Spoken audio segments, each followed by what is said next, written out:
Good evening, race fans, and welcome back after a bit of a long hiatus to the Ottercar AI Racing Series. Today, here for something a little bit different from what we've traditionally seen here with the Ottercar folks. Today, we are doing our first ever league special event here on the iRacing.com platform. Of course, with today being the MusteLe 2.4 at Daytona. Of course, parodying the American Le Mans series before it got changed up to being what we know today as IMSA. And there's a little bit of an irony here because the American Le Mans series never actually raced at Daytona. So, a little bit of a historical inaccuracy here. We're just going to smudge that and pretend that it's a little bit of artist interpretation, I guess, here on real events. But of course, none of the paint schemes down on this speedway here are historically accurate. None of the drivers down here certainly are not either. And speaking of, how about we go ahead and take a look down there and look at our starting grid here for today's event. Starting out on the pole of this one in the LMP2 class in the number 07 machine, that is going to be Mr. MF Beatus with the 13 of thorium starting to his outside. Back in P number 3 for the LMP2 class, that's going to be a toddler in the number 10, followed by thirds in fourth in the number 12 machine. Back in fifth, that's going to be the 01 of Riley Ember, rolling it off position number 5, followed by driver name in the number 02 machine, starting off back in position number 6. Back in 7th, that's going to be the 08 of Bloody Wolf, rolling it off position number 7, followed by Splingus in the 11, back in 8th. Back in 9th, going to be the 04 of Valnar with Kodak Jack in the 06 back in 10th. 11th going to be going back to George Foreman in the 03, followed by August in the number 09 machine. Then rounding out the tail end of the LMP2 field is going to be the 05 of Miette. Then jumping down to our GT3 class, that's going to be Frosty C in the 503 starting off at the front of that one, followed by Sarkin Piastri in the 203. The 301 a hybrid, followed by Ashley back in 4th. 5th going to be going back to Med in the 104 machine with Eclipse back in 6th. 7th going to be going to Ashimati, followed by the Scunger in 8th. 9th going to be Deegan, followed by Piper in 10th. Madcap going to be rolling off back in position number 11 with Rally back in 12th. 13th going to be going back to Godfrey Dadius in the 101 machine, followed by Sarah in the 302 back in 14th. 15th going to be the 202 of Dirt, followed by Garrett Hess in the 204 back in 16th. 17th going to be the 402 of Mint, followed by Cozy in the 403 and 18th. Ash in the 103 back in 19th with Pav in the 504, rounding out the tail end of the GTE field for a total of 33 drivers here in today's event here at the Daytona International Speedway, of course, here at the road course. And just like that, the pace car is off. We're going to get this thing rolling here for the first time in Ottercar AI racing history for the MusteLe 2.4.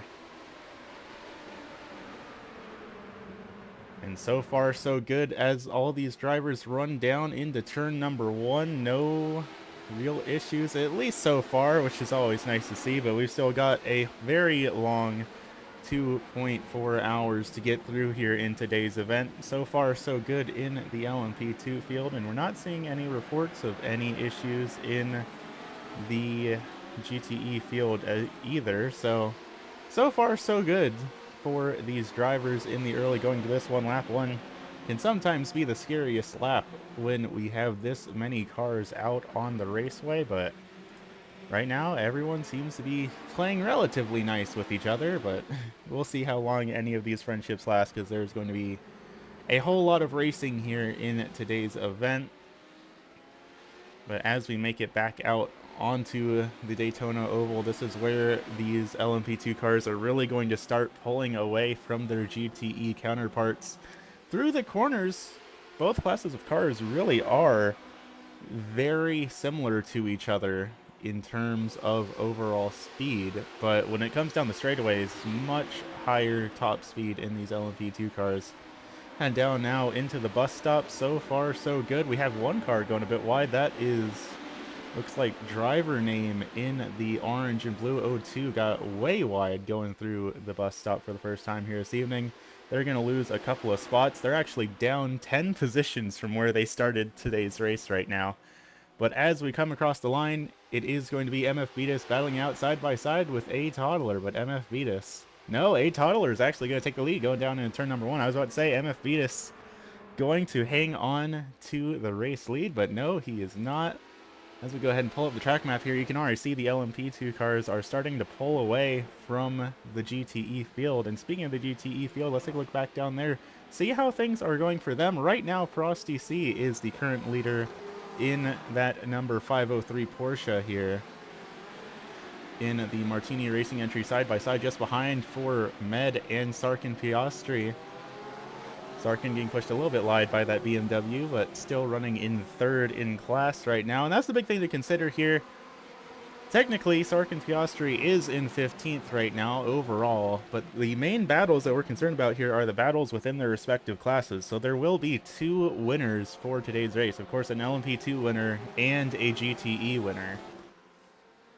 The GTE field having a pretty higher car count here than the GTE class, but of course that's just how it tends to go in the real world. Prototype cars are expensive to make, expensive to produce, and in the real world, in current day IMSA, generally you only see sometimes 6 to 8 GTP, or I guess prototype cars as you would call them, compared to sometimes 20, sometimes even 30 GT cars. Actually, they just announced in the real world in IMSA that one of their support series will be having GT3 cars incorporated into it because they have gotten so many GT drivers signing up to compete that they simply do not have the room on the racetrack to let these people in. So they're having to make multiple series just because there are so many people in the real world that drive these GT cars.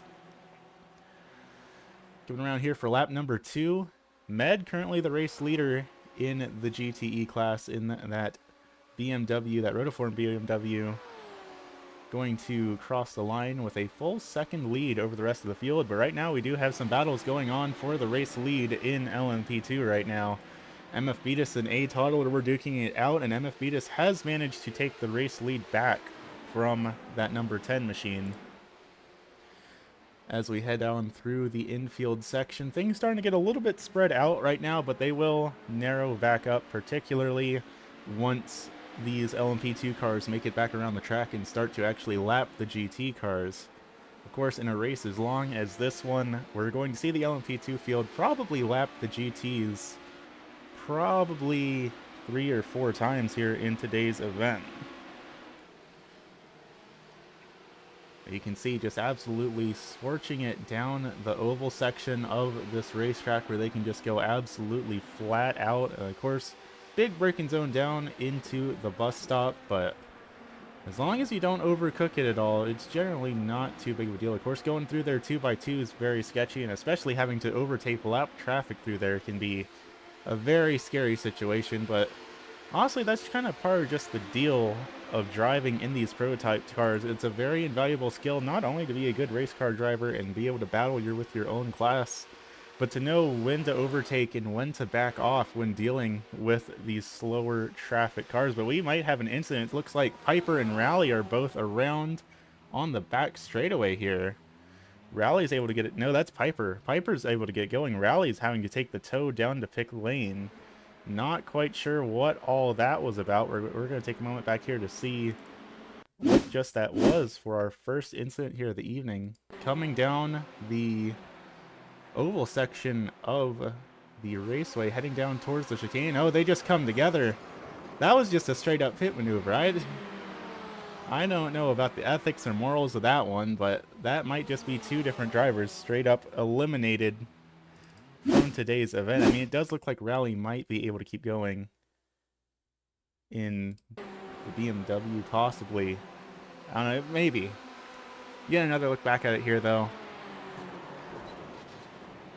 That Waffle House Ferrari of Piper really just kind of drifts up without any sort of concern for other cars on the track and go ahead and pit maneuver both of them. So that's going to be our first incident of the evening. Green flag is still out.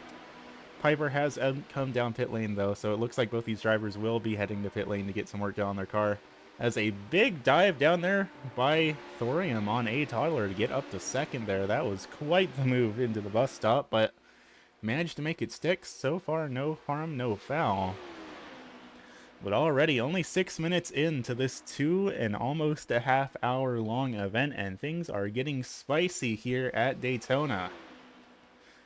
This is currently, though, the battle between Thorium and a toddler for the third position. Thorium in that all-yellow Tag Heuer car. A toddler up there in the black and red Rebellion Racing entry. Thorium going to be able to hang on to the lead in this battle, at least through turn number 1. Of course, now heading through the tight and technical infield section.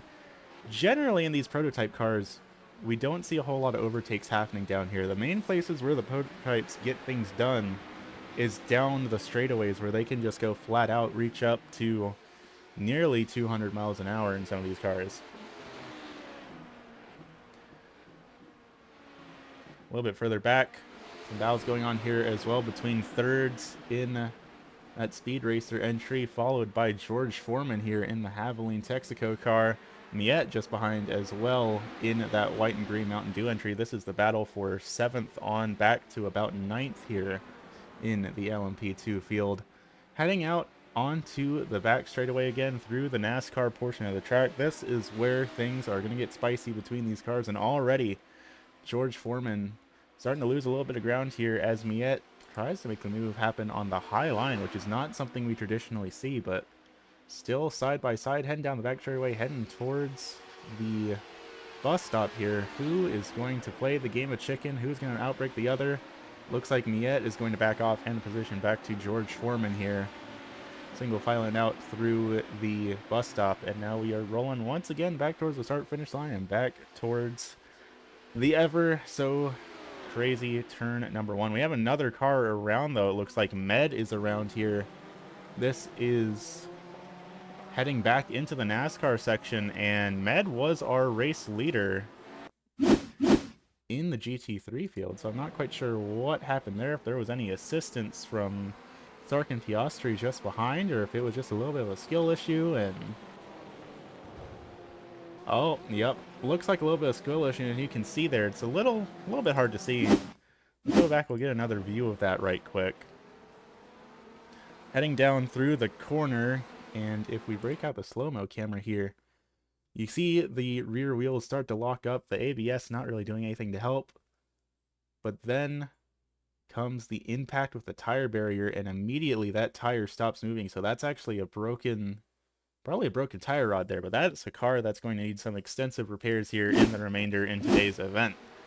So just like that, our race leader in the GTE category has wrecked themselves out, at least for the time being. Of course, with a 2-hour-long event, plenty of opportunities to get some ground made back up, get some repairs done, get back out on the track, because even if you can get back out on the speedway, there's going to be some cars that straight up won't be able to, and that's where you're going to be making at least a couple of positions back. Right now, though, in the GTE field, Frosty C and Ecla C are your two front runners, both in Porsches right now. Sark and Piastri just behind, trying to make a move. The only car that's not a Porsche inside the top 3 of the GTE field right now, running in the TF Sport Corvette down there. Just behind the Scunger in the Bazooka Ferrari. Ashley and Deegan also really all involved in this battle here. Pulling it up side by side, heading into the NASCAR section once again here, though. And it looks like a little bit of a weird slowdown there for Ecla C. She lost a lot of speed there for no real apparent reason. That's going to allow Sark and Piastri to pull away the Gunner to get around. Now we have Ashley and Deegan battling it out just behind them as well, heading down into the bus stop. Everyone being fairly tame with it, though. Nobody making any too heroic moves here. Currently, Ashley up +8 from where she qualified in that Castrol Ford. Deegan down 1 position from where they qualified in that Jack Daniels Corvette, that 201 machine down there. And side by side once again, that Porsche of Ecla C starting to pull back up just a little bit, try and get involved in this battle again, but not going to be close enough to make the move going down here into turn number 1.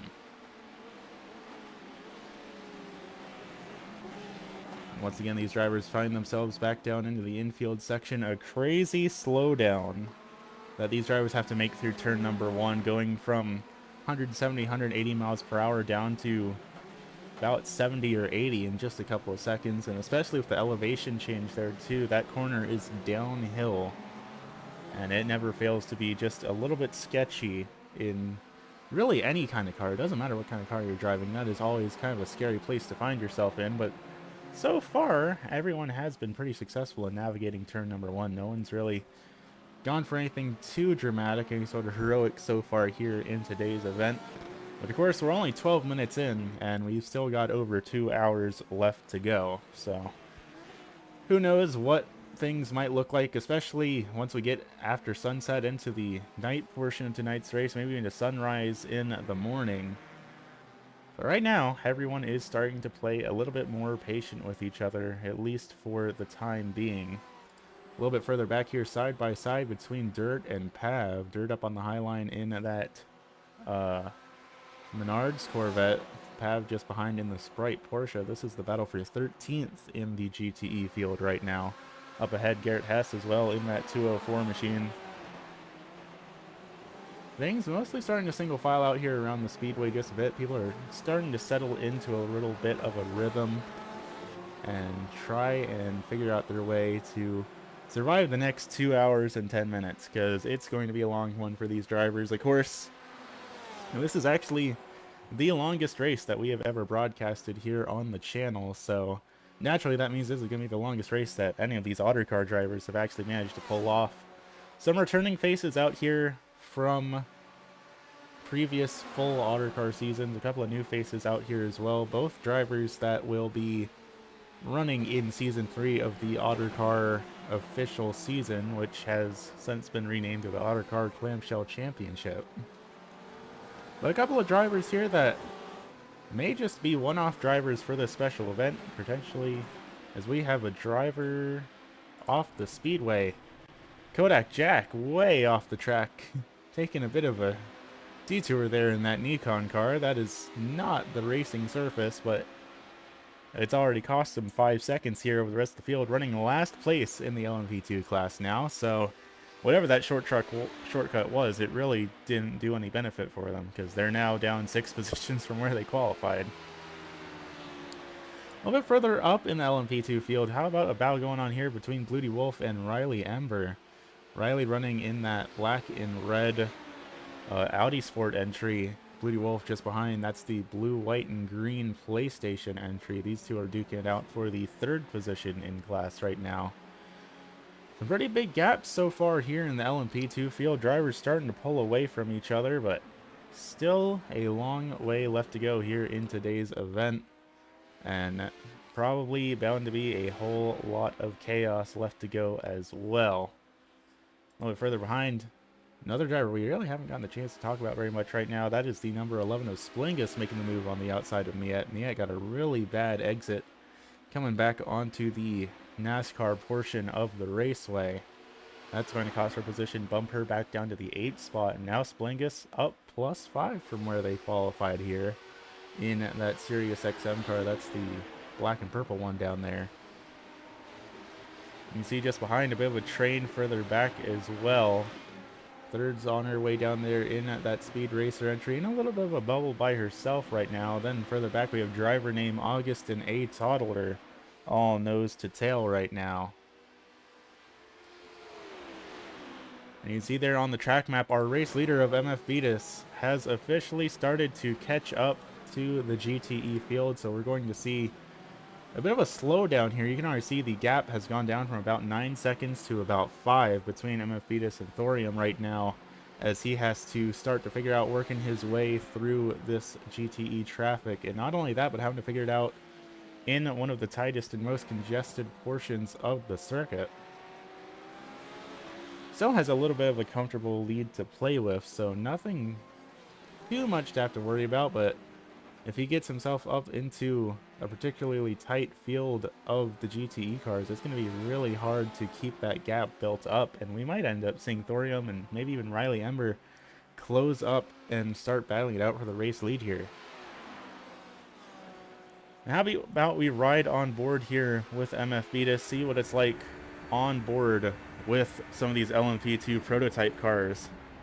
And once again, doing the one thing I warned about, very sketchy catching up to GTE traffic through the bus stop, but he manages to make it through slowly but surely, making his way around these GTE cars, still at about a 5-second gap between himself and the car behind, the number 13 of Thorium, running back in second, and they're working their way around this GTE traffic as well.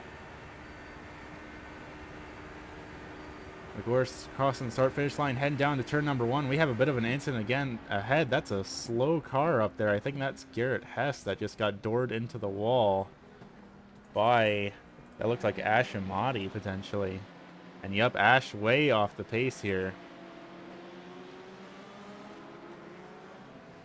Let's try and take a look back and see if we can't see what happened to this Apple Computers Porsche, because definitely way off the pace. It looked like there was a bit of contact between themselves, and I believe it was Garrett Hess. Let's see if we can't figure out what happened here.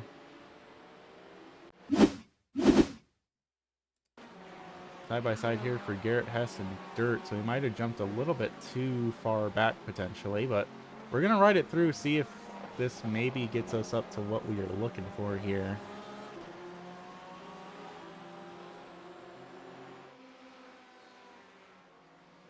Side by side for the two Corvettes. Garrett Hess up in the Welland Engineering machine.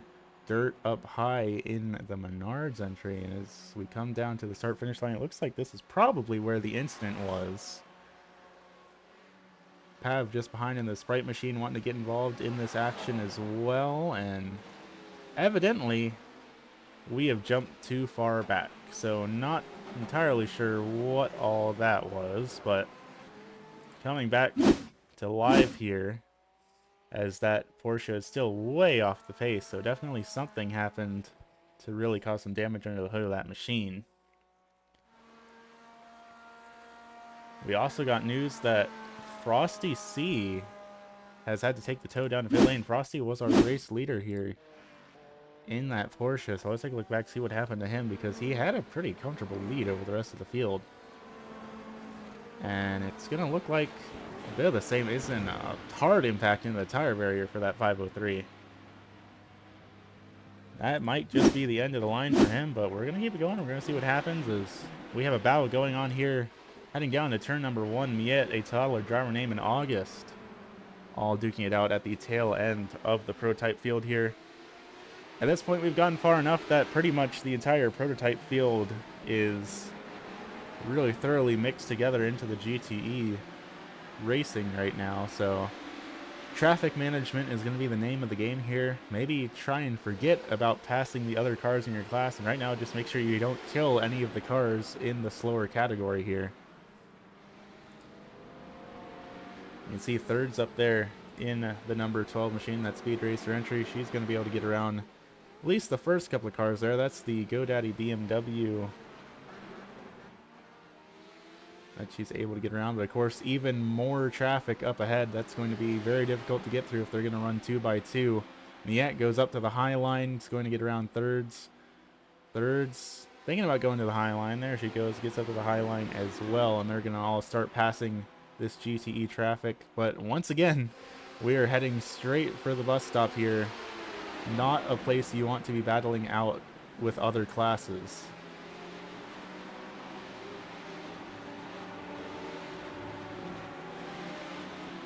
But for the most part, it's going to look like everyone's going to get through it A-okay. Nothing too catastrophic going on there. All the GTE cars trying to keep it down the bottom, stay out of the way of these faster prototype cars, and try and not get run over and launched into the air. One car down on the apron there a little bit. That looked like that's the Project 88 car of, I think that's August down there. Able to make a move on a toddler. Still side by side going down into turn number 1 though. And August is going to make it stick down on the bottom. Not quite clear, though. And now A Toddler is going to have the advantage on the preferred racing line going to turn number 1. But no, he's not, because that was a massive dive bomb by August on dirt in that Corvette. That was a very risky move, but I guess it worked out for him. And now going to build up a pretty decent little bit of space between himself and A Toddler. Just up ahead, though, more LMP2s battling it out through this GTE traffic as we have one car around. That is Bloody Wolf, stopped once again in the same spot that we have seen several other drivers make a mistake here, just trying to get back up onto the NASCAR portion of the track. So let's take a look back down here, see what happened to Blue. I'd imagine it's going to be much the same as we've seen with these other cars, just a little bit of a lockup, a little bit of a mistake, and that's all it takes. Sure enough, way over driving the corner, and that's going to require a tow back down to pit lane. How about this battle in the GTE category, though? Deegan trying to stay out of the way of these LMP2 cars, is just behind the Scuncher in the Bazooka. Ferrari is trying to make a move happen here as well. Most of the traffic going to be able to get on by without too much difficulty here, but that is going to push both these drivers off that preferred racing line. And of course, now you see more LMP2 cars coming up behind here as well. That looks like, I think, A Toddler down there in the Rebellion Racing entry, going to go down on the bottom. We have a scrape against the wall just behind. Not quite sure who that was. Might have been, maybe, no, I don't think it was Cozy. It might have been either Cozy or Madcap in one of these two Ford GTs that had that scrape against the wall, but it looks like they're running okay, so whatever it wasn't anything too catastrophic here. As we have a driver off the racetrack, that's Mint around in the Gulf Ford GT there.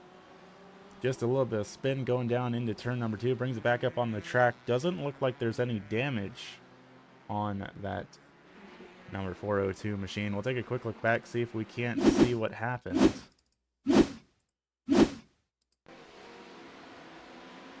And this does not look like Mint's car, so let's take a look back here. There we go. Side by side. And sure enough, just over driving the corner, gets a little bit hard on the brakes, locks it up. Can't steer it anymore after you do that. That's going to send Mint all the way back to 14th. Currently the last driver still running here in the GTE field. A little bit further up, side by side for position number 2 in the LMP2 category. That's going to be Thorium and Riley Ember duking it out. Riley making a big move down into turn number 1. That's going to cause Thorium to fall back to the 3rd position. Right now, Thorium's still up plus 11 from where they started in class. So, all in all, dare I say, still a pretty good evening so far here for Thorium as we officially get under the 2-hour mark. So, 2 hours left to go here in Daytona. Still a long one left to go by pretty much everyone's standards here, but so far so good for a lot of these drivers. Looking throughout the field, we do have a few casualties overall, though. Looks like Cozy's down on pit lane. This may be a scheduled stop for the 403. Bloody Wolf, Ashimati, Frosty C, Sarah all down on pit lane. Med and Piper, and nope, Rally's still on pit lane, but it looks like Med and Piper have retired from the event. The car is simply too damaged to repair from their respective incidents. So a couple of drivers taken out of today's event, and we have another driver around as well. That's George Foreman. George Foreman around with no front end left on that Abilene, Texaco entry. And lo and behold, would you believe it, it's in the same corner that we have seen everyone else making mistakes in. I'm starting to get a little bit of a feeling here that we might just have like an oil slick or something down in that corner, because this is getting a little bit silly. And that was a hard one. Oh boy. Let's take another ride back here. Let's ride on board here with George Foreman as they absolutely bungled the car, as some of these drivers here in the Ottercar series might describe it as.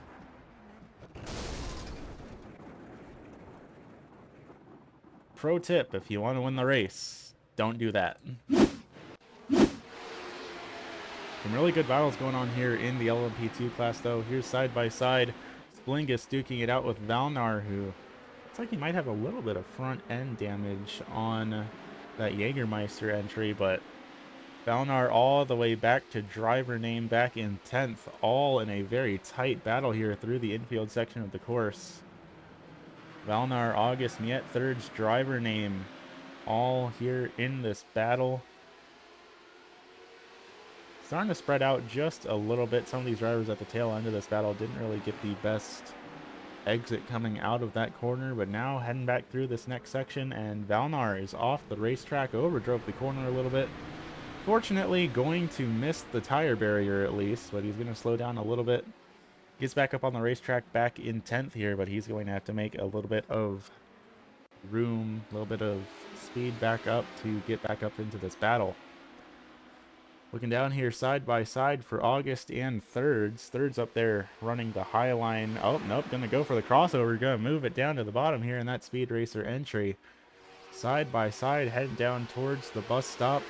Will Thirds win the game of chicken, or is it going to be August?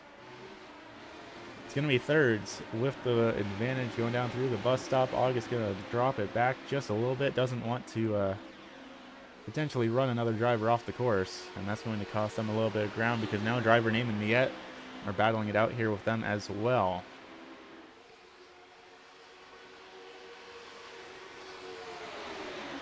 Driver name really trying to make the high line of the track work to get around that Mountain Dew entry. Side by side, nearly contact. They're going to squeeze up into the wall, and that G-Drive entry of driver name is going to scrape the wall there just a little bit.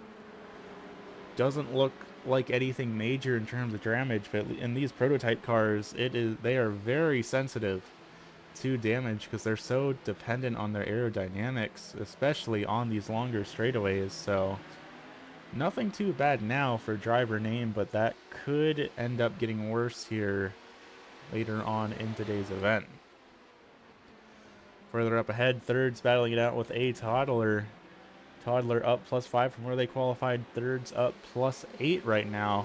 Up ahead in that pink car, Splingus also up +8 from where they qualified right now. So some of these drivers in the prototype category having a little bit more success than some of their counterparts that have wrecked out of tonight's event. So far, of course, the two LMP2s that have been taken out is George Foreman and Blue to Wolf. I'm out a little bit further back here, looking down in the GT field. This is the closest battle in the GT category right now. We have Eclacy, who is no longer our race leader, running back in second. That's going to be the Scunger in the Kodak car. Then we have Deegan down here in the 201, making the move on the high side around the Scunger, just behind Madcap involved in this battle as well. So Madcap, despite having that little scrape against the wall earlier, it looks like Madcap still is doing okay for the most part right now. Even looking to the high side to try and get around the Scunger and going to make contact there. The Scunger kind of just drifting up into him, and he's going to hip check her out of the way.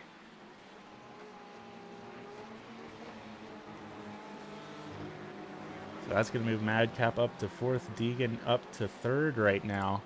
Madcap, of course, was the champion in Ottercar season number 2, so looking to try and get the first ever special event win to his name as well, but he's got 3 other cars he has to get around to do it. Of course, Deegan right in front of him in the Jack Daniels Corvette, who looks like they have a lot of damage on the nose of that Corvette. Not quite sure where that came from, but definitely a little bit of damage on the front end of that. Then just about a second in front of them, we have Eclacy and Ashley as our 2 front runners in the GTE class. Of course, Eclacy up here in the Kodak entry, coming up, closing in on the Castrol entry of Ashley in the 401, who is our current leader in class.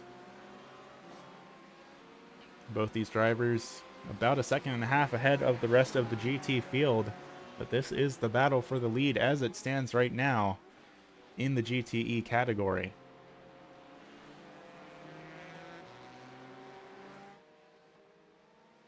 And we might have an issue up at the bus stop. We have a driver off the track. That is Thirds.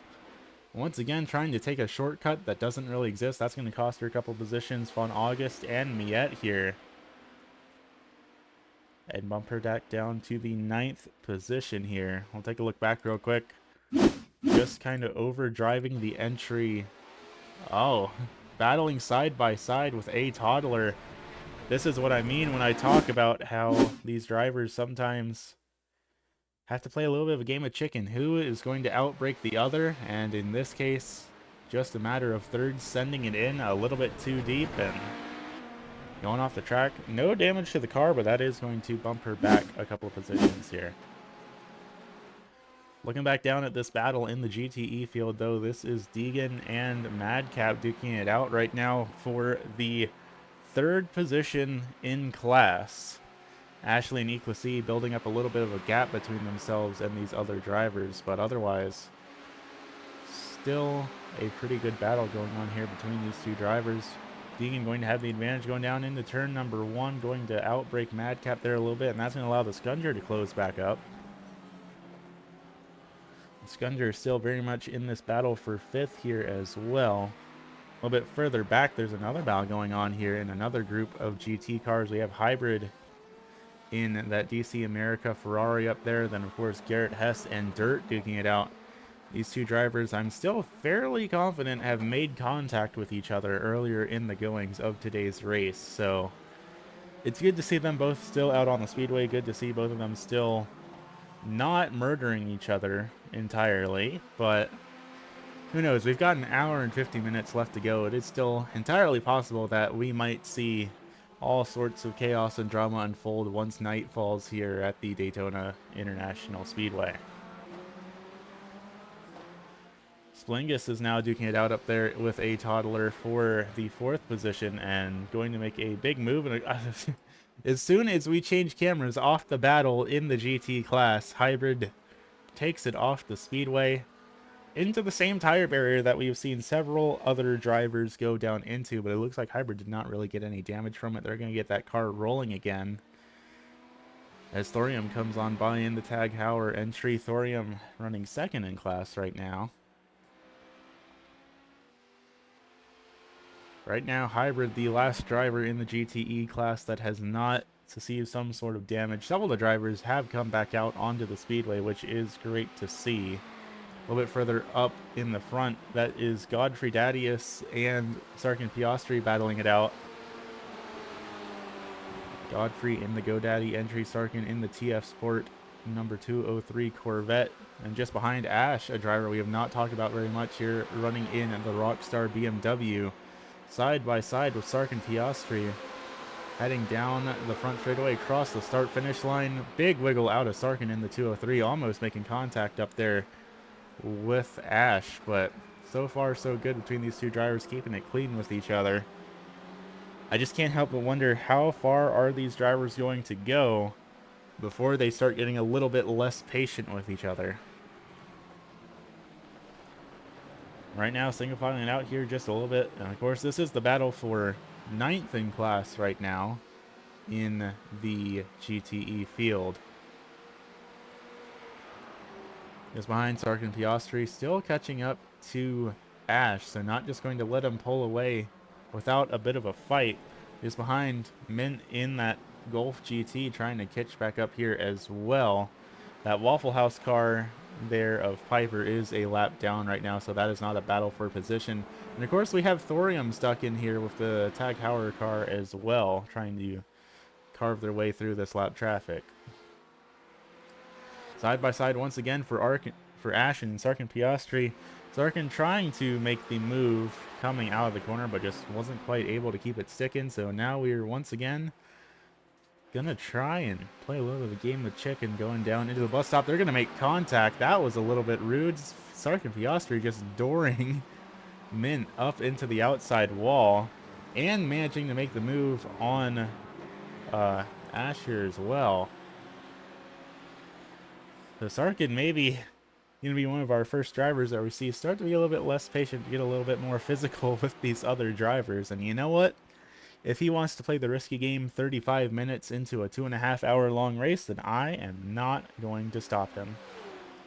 We have a driver off the speedway, though. That is Cozy in the Monster Ford GT off the racetrack, and Cozy currently is being scored a lap down right now, so not really losing any spots for position here.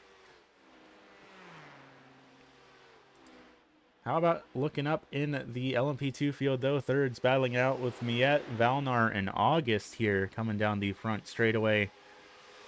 It's going to be August leading the field in the Blue Project 88 car. Then it's going to be Miet in the Mountain Dew entry, who's going to get passed by thirds going down into turn number 1. Thirds sending it in deep there. Valnar trying to follow through, and it looks like he's going to be able to. That's going to bump Miet back to the 10th position in class.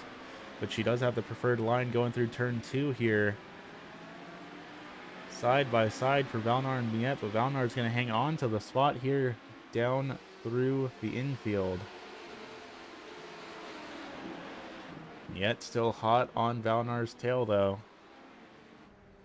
Riding on board for through this slower section, right on the tail of the Jägermeister entry. Trying to work out a way around it, and I imagine we're going to see her go for a big move, probably down into the bus stop. At least that's what I would probably do in this situation, just try and follow behind her. You know what? If Valnar is going to get a bad exit off the corner, you might as well pull side by side right here, right now. Don't worry about drafting. Just go for what you're able to do here.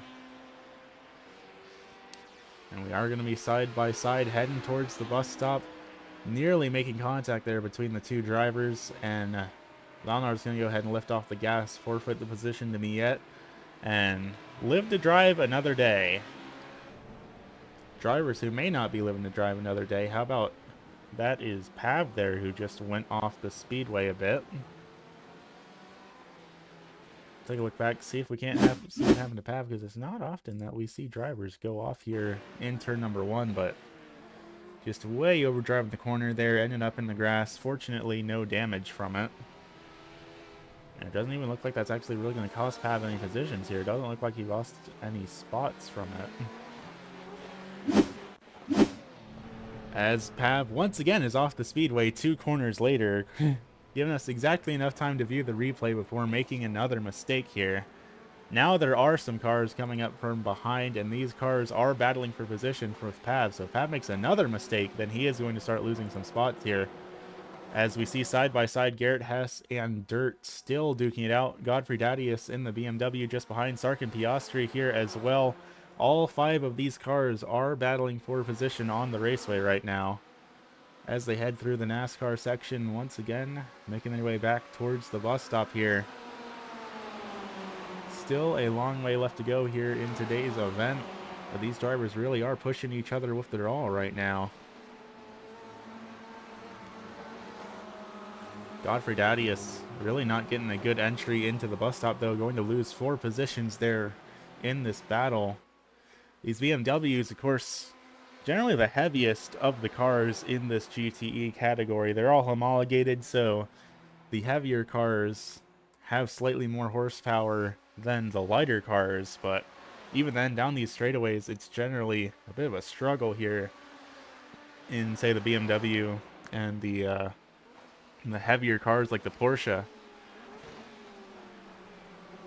But once we get through into the tighter infield section, we might be able to see Godfrey make some moves back up here. This infield section really just kind of the great equalizer between all of these cars, because it doesn't matter about straight line speed through here. Sure enough, Godfrey immediately going to make the move on dirt, potentially going to catch back up to Sark and Piastri and Pav up here as well, heading down into the next section of corners. Sarkin right on the tail of Pav here, and both of them right behind Garrett Hess as well. Mostly single filed out here through this section, as we do have some GT traffic, or excuse me, some prototype traffic trying to make their way through here. That looks like that might be a Toddler back there. Yep, a Toddler and Splingus both trying to get through this kind of wall of GTE cars here. Just behind Driver Name also trying to work their way through. August as well.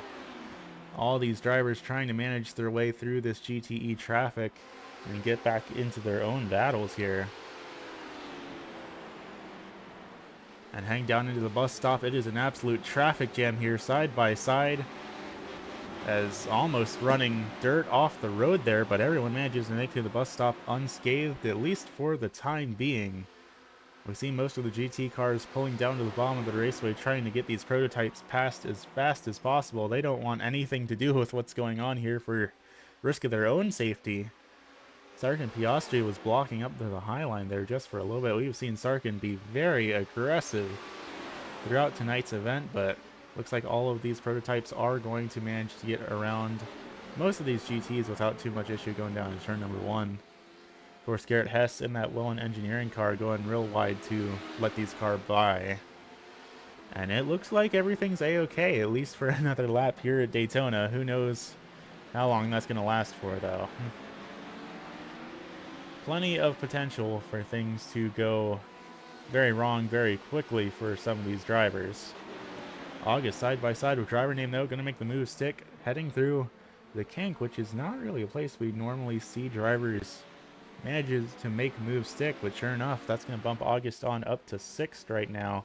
Driver name falling back just a little bit in that number 02 machine. Once again, we find drivers heading back out onto the Daytona Oval. Now, without really any GT traffic they have to worry about, at least for the time being. They have a little bit of breathing room to just work amongst themselves here. They have gotten a little bit spread out here, but you can see just behind. Oh, big lockup for driver name there. Lots of tire smoke coming out of those rear tires, and that is not going to be doing them any favors here in the long run of tonight's event. A little bit further back, though, we have some more battling coming out of the bus stop here. This is Pav side by side with Ash, and it looks like Mint and Dirt here are in this battle as well. Deegan back here, a little bit further back as well. But mostly a 4-car battle here between Ash, Pav, Mint, and Dirt. Heading down the front straightaway 2 by 2. They want going to be risky and try and make it 3 wide. Looks like not right now. Dirt going for a big move on Pav there into turn number 1, though, and he's going to make it stick. As you see a driver coming out of pit lane, that looks like that might be Ash Amadi. No, that is not Ash Amadi, excuse me. That looks like Frosty C coming out of pit lane, I believe. Still, these 4 drivers have all just been in a pretty steady, heated battle all throughout this evening. And still a long way left to go. No one's really shown any dead giveaways of who might be the winner here in this battle. As Ash is spun around in that Rockstar BMW, looks like he might have had a little bit of an off track there, I guess. Got into the grass and spun it around. No damage to the car, though, so he will be able to get back into this thing, it looks like, but going to be losing a lot of spots here. That's going to be making him the last car still on the lead lap in the GTE field. Taking a quick look back here, and sure enough, just sending it a little bit too hard into the corner. Gets on the brakes, locks it up, then gets that left rear into the grass, and that's all it takes to spin him around. So that's going to bump Ash back to the tail end of the drivers still on the lead lap in the GTE field. Pav and Dirt still duking it out up here in the Sprite and Menards cars, respectively. Our 2 Czech drivers racing side by side for a whole lot of tonight's event. Just behind Mint is now starting to catch up to this battle here as well. As we cross the start-finish line once again, this will be completing lap 23 for the GT drivers. The prototypes currently working their way through lap number 26 right now. Roughly about a 10-second difference in lap times between the 2 categories here this evening.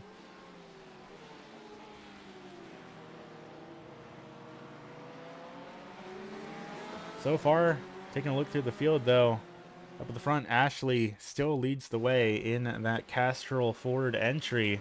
Has a pretty solid 4-second lead over Ekla C, running back in second in the Porsche.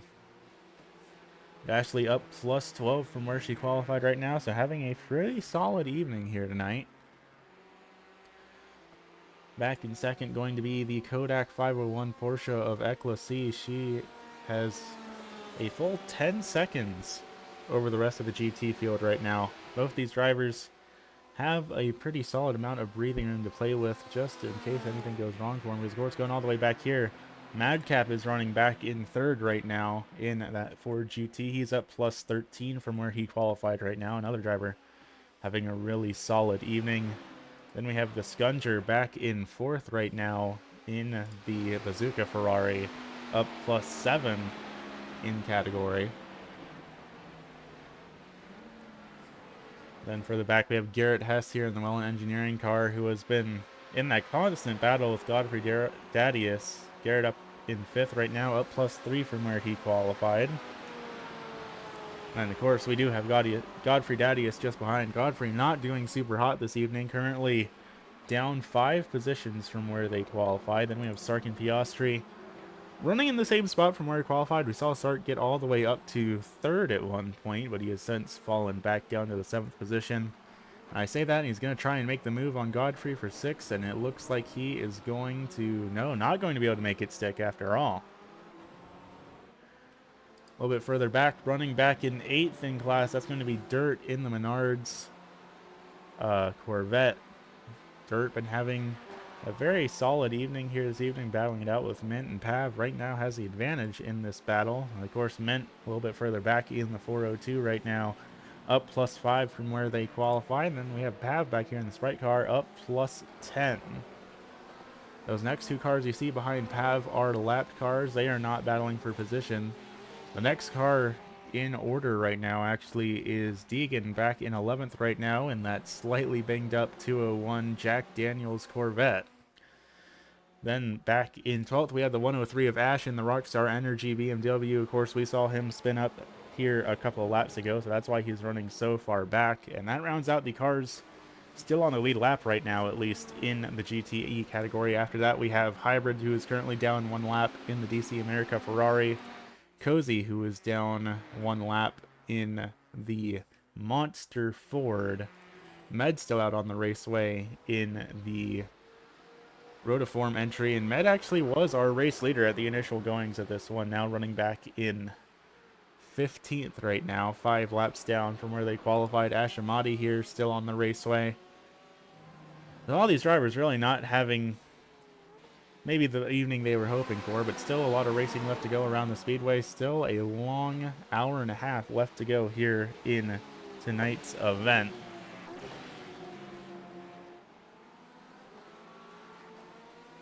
We have 2 drivers off the raceway though, Madcap and Hybrid both off the track, and I have a feeling there might have been a little bit of car contact there. Madcap in 4th in class right now. Hybrid is a lapped car here. Let's take a look back. Let's see if there was any contact between the two of them, or if this was just 2 drivers making mistakes at the same time. No, there was no contact between either cars. They just both absolutely blew the corner here. And you know what? Fair enough. Thorium up here. No, this is MF Beatus up here running for the race lead with a 5-second gap right now, trying to get that around that lap car Cozy. Just behind, Thorium still duking it out with Riley Ember. It feels like these 2 drivers have kind of been at each other's throats all of this evening. Right now, both of them still battling out for second. 5, now 6 seconds back from the overall race leader of MF Beatus here with an hour and 33 minutes left to go. After these 2, it is a 28-second gap to the remainder of the LMP2 field. So evidently these top 3 drivers have figured something out here this evening. Thorium not getting a great exit out of the corner though. That's going to allow Riley Ember to make the move on him, but somehow I have a feeling that Thorium's going to be battling back and taking this position back here relatively quickly. Heading down here into the bus stop once again. Thorium closes the gap up to about 0.2 of a second, just like that.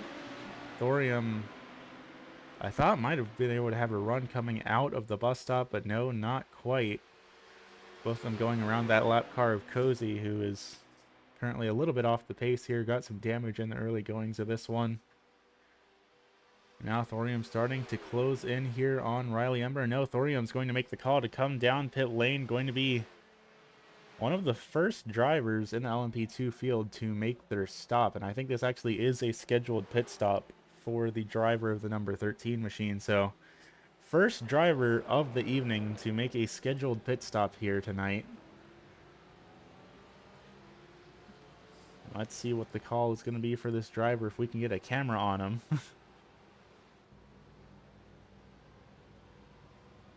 It's looking like it's probably going to be just fuel for that driver. I don't see any tires going on there. Of course, this pit stop is going to be costing a lot of ground for Thorium here as well. That will cycle them back down to the back of the pack here. But of course, once the rest of these drivers end up coming down pit lane, then the problem will kind of take care of itself. But Thorium's going to come back out on the raceway. No tires, just fuel for Thorium. That will cycle Riley Ember back up to the front of the field as we potentially have a problem. Sarkin Piastri is spun around in the bus stop. Backing it up, trying to get it pulled back around. Looks like no damage on that TF Sport entry. But that is going to cost Sarkin a couple of positions here. Let's take a look back, see what happened to him. Catching up to an LMP2 car heading into the bus stop. Is he going to try and overtake? He's going to try and overtake an LMP2 car. What a genius move by Sarkin Piastri. It's not really a shocker that that didn't work out for him. Take another look here. Zoom it out here just a little bit. It looked like there might have been another car around further ahead as well. Yeah, looks like another slow car here. So we have a couple of drivers having issues here. Not quite sure what's going on, but MF Beatus is stopped on the raceway. I think that our race leader in LMP2 has run out of fuel. Tried to stretch it for another lap and wasn't able to do it. Sure enough, Miette here coming down to the apron. Looks like she is going to be coming down to take fuel. Really looks like pretty much all of the LMP2 field is sputtering here, trying to get back to pit lane, and it seems like almost none of the LMP2 drivers have fuel except Thorium, who pitted the lap before. Miette's going to make it down to pit lane, so Miette will be able to get fuel. Driver name makes it down as well. So does August. Thorium, of course, is good to go. Thorium took fuel a lap before, so Thorium is fine. Thirds might not be able to make it down to pit lane. Toddler not going to be able to make it down. Riley Ember not going to be able to make it down. Neither is Valnar, neither is Splingus. Almost the entire LMP2 field has run out of gas here. How are things going? It is the same issue in the GTE field. Interesting. Well, we're going to throw a caution here, because evidently this was not quite scheduled here, as most of the field has run out of fuel in both classes. I would love to call it a matter of skill here, but I don't know if that's quite what it's chalked up to. Regardless, under this yellow, everyone should be able to take fuel, get towed to pit lane, get their cars refueled, get back out on the track, and we may extend the caution if need be. But definitely an interesting situation to be, as that is going to shuffle up the running order here a bit, as the drivers that were able to get fuel, of course, will be our new leaders under this caution. And of course, Thorium, the only driver in the LMP2 field, apparently smart enough to pit in time to take fuel. So that will allow Thorium to be our new race leader in class, as we do have a lot of drivers that had to take the tow down to pit lane. So this may be an extended caution here to allow some of these drivers to get back out onto the speedway. While the original idea was going to be no cautions for this race, I think in this particular situation it is necessary for the sake of the competition, such as it is.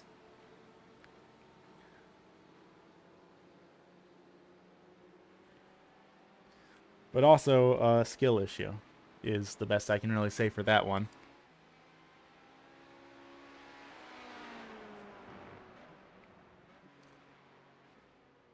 Now, depending on how long it takes everyone to catch back up to the rest of the field, we may need to extend the caution here. We'll see how things end up shaking out. Right now, that's going to have Thorium as our new race leader on the big brain pit strategy of not running out of gas. Congratulations. Miette, driver name, and August did all manage to make it down to pit lane uh, without running out of fuel. They were all sputtering, but they did manage to all make it down. So they are also going to be on the lead lap, but everyone had to tow that ran out of fuel. That's going to bump them all a lap down. So that is going to put an unfortunate damper on a lot of these drivers' race winning hopes here. But as long as they still stay out here in the race, I mean, anything can happen. For all I know, Thorium, Miette, driver name, and August entirely could wreck out here. So still a lot of unknowns in the remainder of this evening's event, as we're just under an hour and a half of competition remaining here.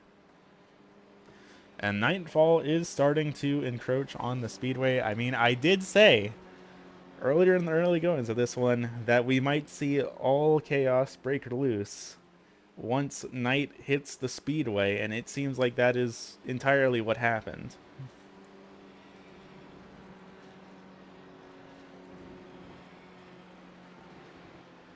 As you can see on the track map here, drivers are slowly but surely starting to get caught back up to the pace car. We may need to extend it by a lap depending on how things go for the remainder of these cars trying to get caught back up here.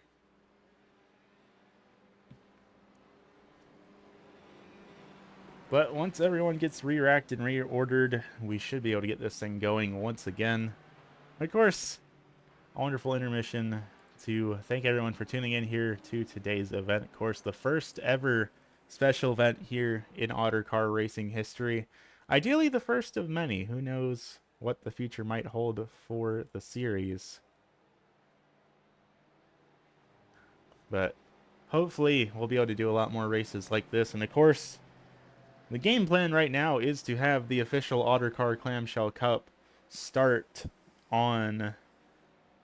I don't have an exact date, but we want to have it started by the end of September, early October by the latest. So keep your eye out for that. That is bound to be a whole lot of chaos. Of course, going to be doing it in NR 2003 rather than iRacing, using the 2003 NASCAR racing content. But in the meantime, we can do a little bit of special events here on the iRacing platform as well. The lights are still on the pace car, which is good to see. We may still have to extend by a lap, depending on how long it takes these drivers that pit to catch back up to the pace car, because I do want to at least have it be a little bit fair for the drivers that ran out of fuel here. Everyone in the GTE field that wasn't a lap down did come down and take fuel, though. Of course, we are an hour into this slightly longer than an hour an event, so I have a slight concern that we might see more drivers run out of fuel. So I think the game plan is going to be to prevent that, maybe throw a caution right around the maybe 40-ish minutes to go time, just to make sure we don't see the entire field run out of fuel a second time when the second round of pit stops come around.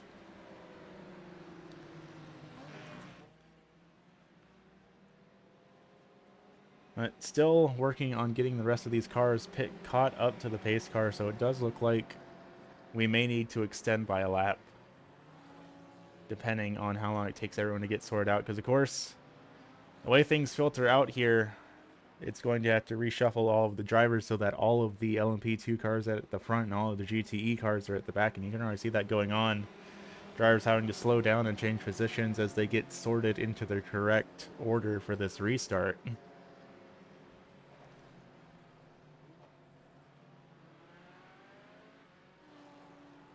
But slowly but surely, things are, for the most part, getting sorted out here.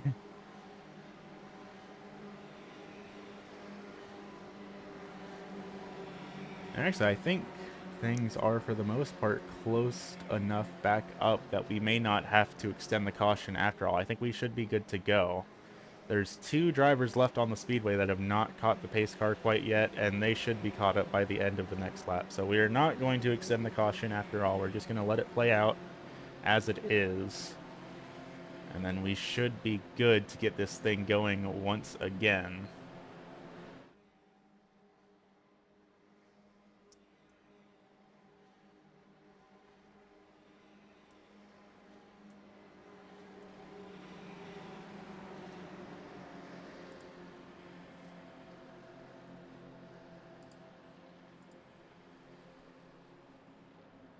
So we will need to do another lap around the circuit just to finalize everything under the caution period. But yeah, we should be good to go next time by Green Flag Racing. It's going to be Miette, Thorium, August, and driver name. Your only drivers still on the lead lap in LMP3 or LMP2. Then back here in GTE, Hess, Pav, Godfrey Dadius, Mint, Dirt, Ash, Deegan, Sarkin, Piastri, and Hybrid are all going to be your drivers still on the lead lap here. Hybrid did stay out, and that allowed it to get the wave around here. Of course, now sorting things back up to go 2 by 2 here as we get ready to go green once again. The drivers that are supposed to be getting waved around are now getting waved around, and we will be good to go. Green Flag Racing once again once we get this pace car back around to the end of this speedway.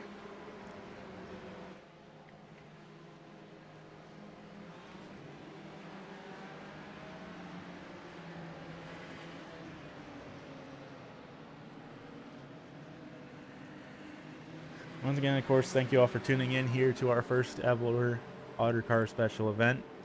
Evidently, it is not without hiccup, but what's a little bit, I guess better question is, what is Ottercar without a little bit of drama? Because it feels like every Ottercar race we manage to find a way to have something break in catastrophic fashion, be it the drivers or their cars. Either way, once we complete this lap, we will be going Green Flag Racing once again here for the MusteLe Le Mans Daytona 2.4. And now the racetrack has officially plunged pretty much into complete darkness, so once we go Green Flag Racing, it'll be time for the night portion of this event, and who knows who might try what dastardly things here under the cover of darkness.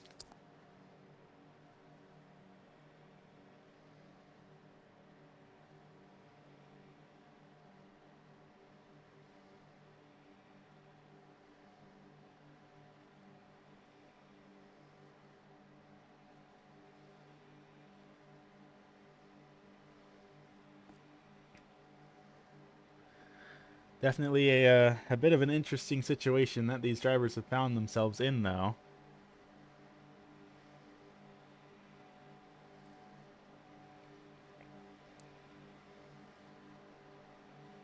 And while we are under this yellow, we might want to do just a quick refresh of our broadcast graphics to make sure everything is coming up correctly, because it looks like there are drivers not in the right spot on the timing and scoring tower, but now they are, so should be good to go now.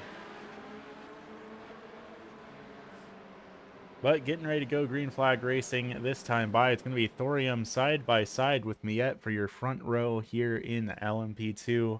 Garrett Hess and Pav going to be leading the field to the green back here in these GTE cars.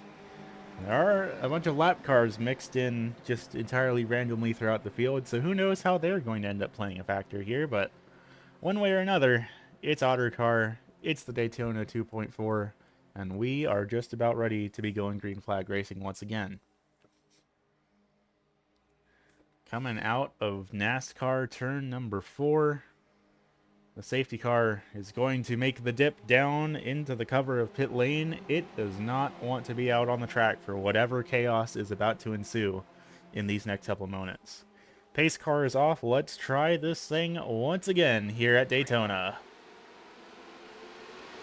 And Miette gets a really solid jump going down into turn number 1, side by side, just behind for Thorium and August. Thorium going to make the move work, though. still side by side just behind from August and driver name here. The only 4 LMP2s still on the lead lap, and they are all duking it out with each other here on this initial restart. Of course, an hour and 17 minutes still left to go, so closing in on the halfway point of tonight's event. And these drivers know we're starting to get closer into the period where you really need to throw everything you've got and see what sticks before you run out of time to actually make something happen here. Miette still leading the way here through the infield section, and Thorium's going to make a big send to the outside. Manages to get around Miette, nearly spins it in the process, but Thorium's going to be our new race leader here in LMP2. Miette following just behind. She's going to pull up high, try and make the move back here, going down into the bus stop most likely. And pulls it way up high. I don't think she's going to be close enough to try and send it in there, especially because August is now following through to try and see if he can't make a move here on this battle. Side by side for P2 into the bus stop, and it's going to be August that has the advantage, but the more these two battle it out, the more they're going to lose ground on Thorium. Sure enough, though, August makes the move stick. Now August looking to try and make the move, potentially take the race lead here, heading down through NASCAR 3 and 4. Goes down to the bottom, tries to pull up alongside, and it looks like August is going to be able to side by side across the start-finish line for our first lap back under the green. And it's going to be August that has the advantage coming across the line, going down into turn number 1. Big lockup, though. Thorium again sending it in. Oh, we have a car around. What was that? That looked like a toddler. A toddler just got sent to the Shadow Realm, and he brings it back up on the track like nothing happened. What was that?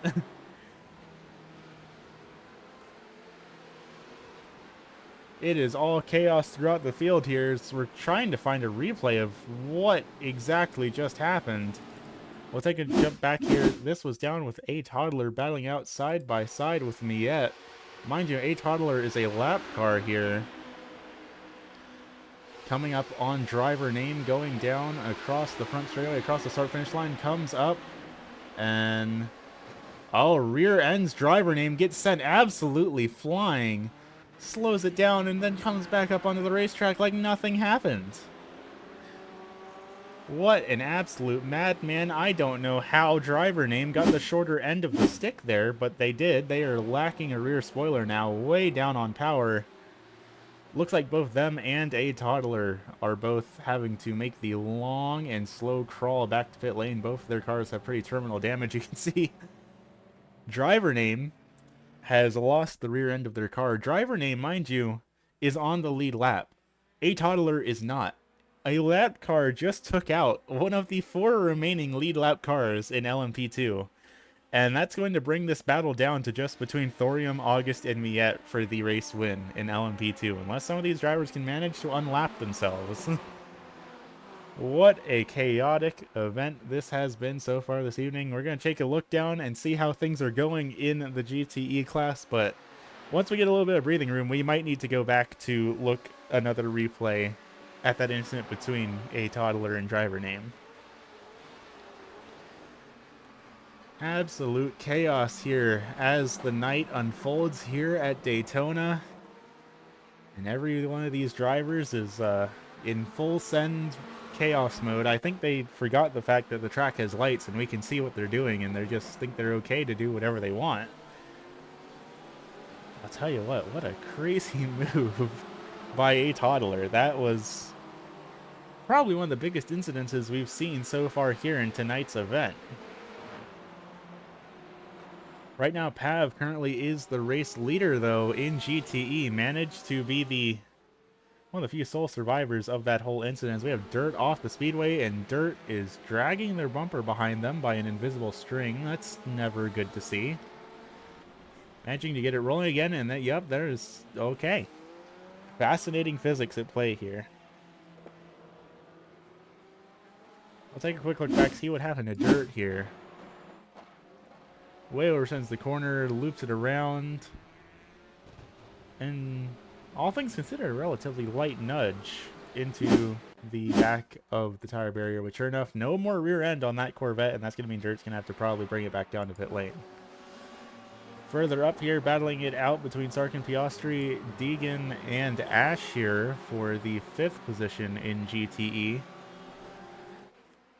We have a couple of lap cars just behind involved here in this battle as well, but generally speaking, so far so good. All these drivers playing relatively nice with each other. Further up here, Godfrey Dadius is battling it out with Mint here. This is the battle for P2 in class in the GTE field as Pav leads the way about a second in front of the two of them in that Sprite Porsche.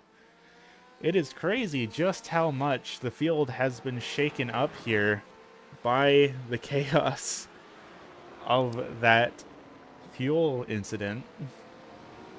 Because Pav and Godfrey Dadius were drivers that were roughly at the tail end of the field here before that caution came out.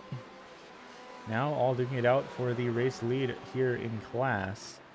We did just see August come down pit lane. It looks like that might have been a planned pit stop for August because they are only in there for about 30 seconds. They are still on the lead lap in LMP2, but way further back in track position here as Godfrey Dadius and Mint looking to potentially make the move here on Pav in the Porsche. Dadius up to the high side, pulling up alongside. Mint is riding right on their bumpers here as well. Side by side here down the back straightaway. I don't think either one of these drivers are going to yield for the other here. Heading down into the bus stop. Who is going to win this game of chicken? And it's going to be Godfrey Dadius as Pav gets on the brakes, forfeits the position, and lives to drive another day. Doesn't quite try to send it too wide through the bus stop because we have seen what sorts of drama unfolds when these drivers try to make that stick. Looking around the field, though, things have gotten a little bit more spread out, though. So how about we take a moment and just take one last look at that incident between driver name and Abe Toddler. Let's see here. Looking a little bit further back.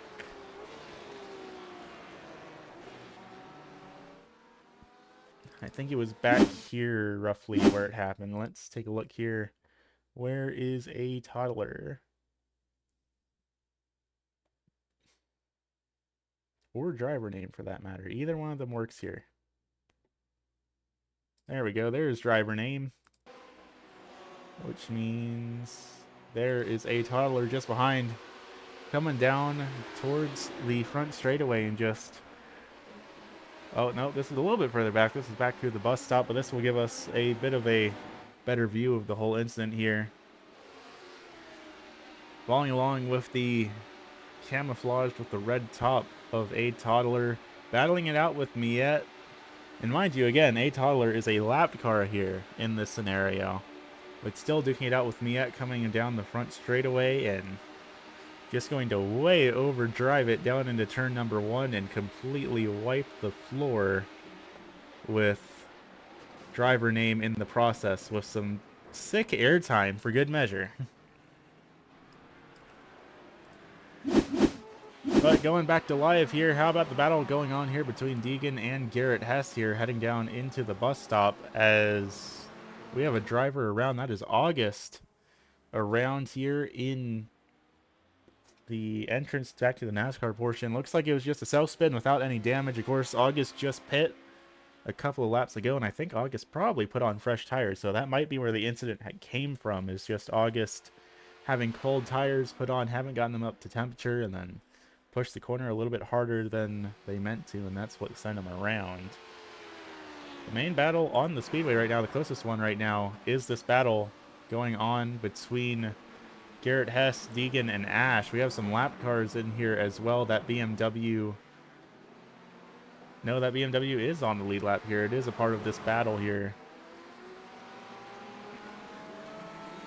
Really just seems like a lot of the drama going on is the drama going on in the GTE class right now, as LMP2 has managed to effectively just eviscerate itself from competition.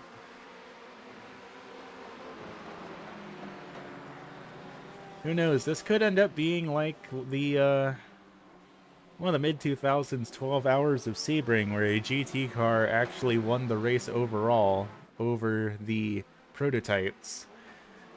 Of course, in that race, there was some severe weather involved that caused a bit of chicanery, and that's how it managed to happen, but you never know. I mean, we have 3 LMP2s still on the lead lap.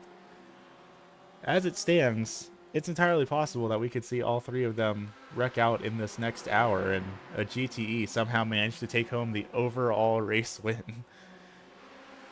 And I'll tell you what, quite frankly, that is very on brand for Ottercar. You know, you might as well. Ashley here battling it out side by side with Cozy. These 2 drivers are battling for position, but they both are a lap down right now. The Scuncher and Equacy just behind here battling out for position as well. So these 4 drivers all battling for each other position, but none of them are on the lead lap. They are all currently scored a lap down right now,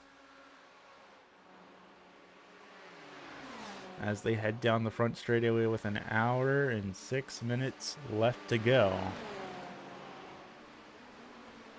Going down into turn number 1, big move by Ashley, and that is going to get her around Cozy there. Now Ashley, the last driver, that is, I guess better put, the first driver here, that is a lap down in the GTE field. Further up ahead, Sarkin, Deegan, excuse me. Deegan, Garrett Hess, and Ash all battling it out here for position. This is for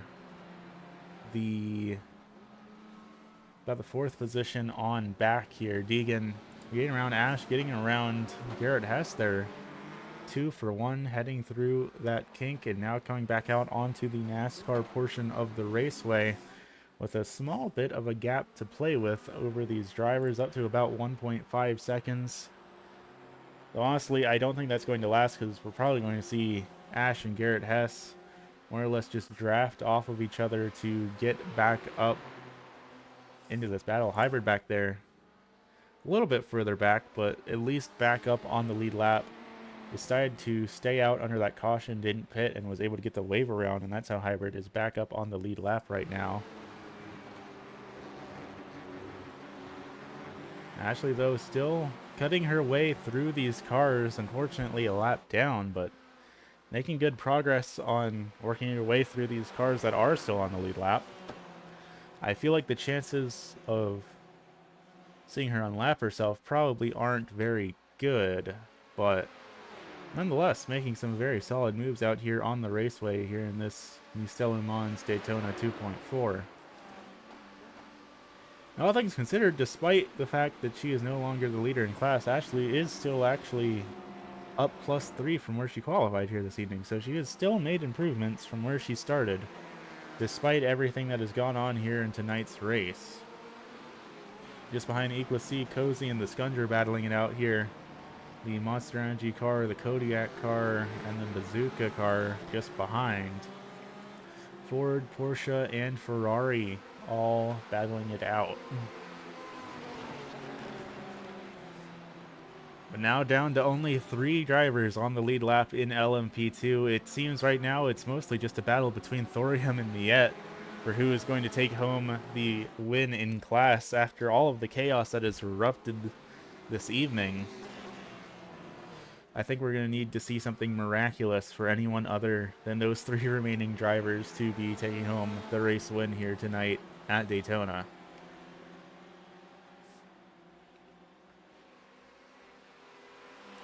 A little bit further up, there's a battle for second in class going on right now between Mint and Pav.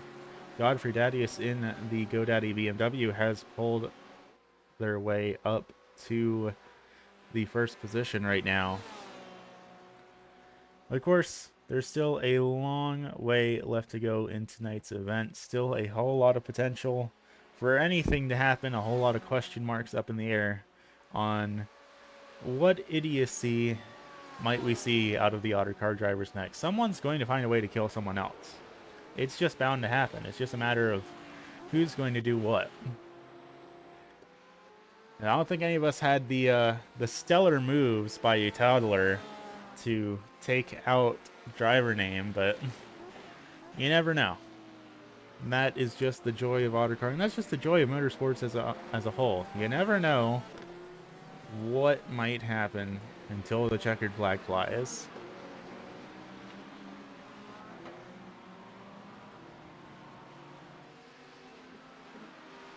As we potentially have a driver around. Looks like Rally is stopped down in,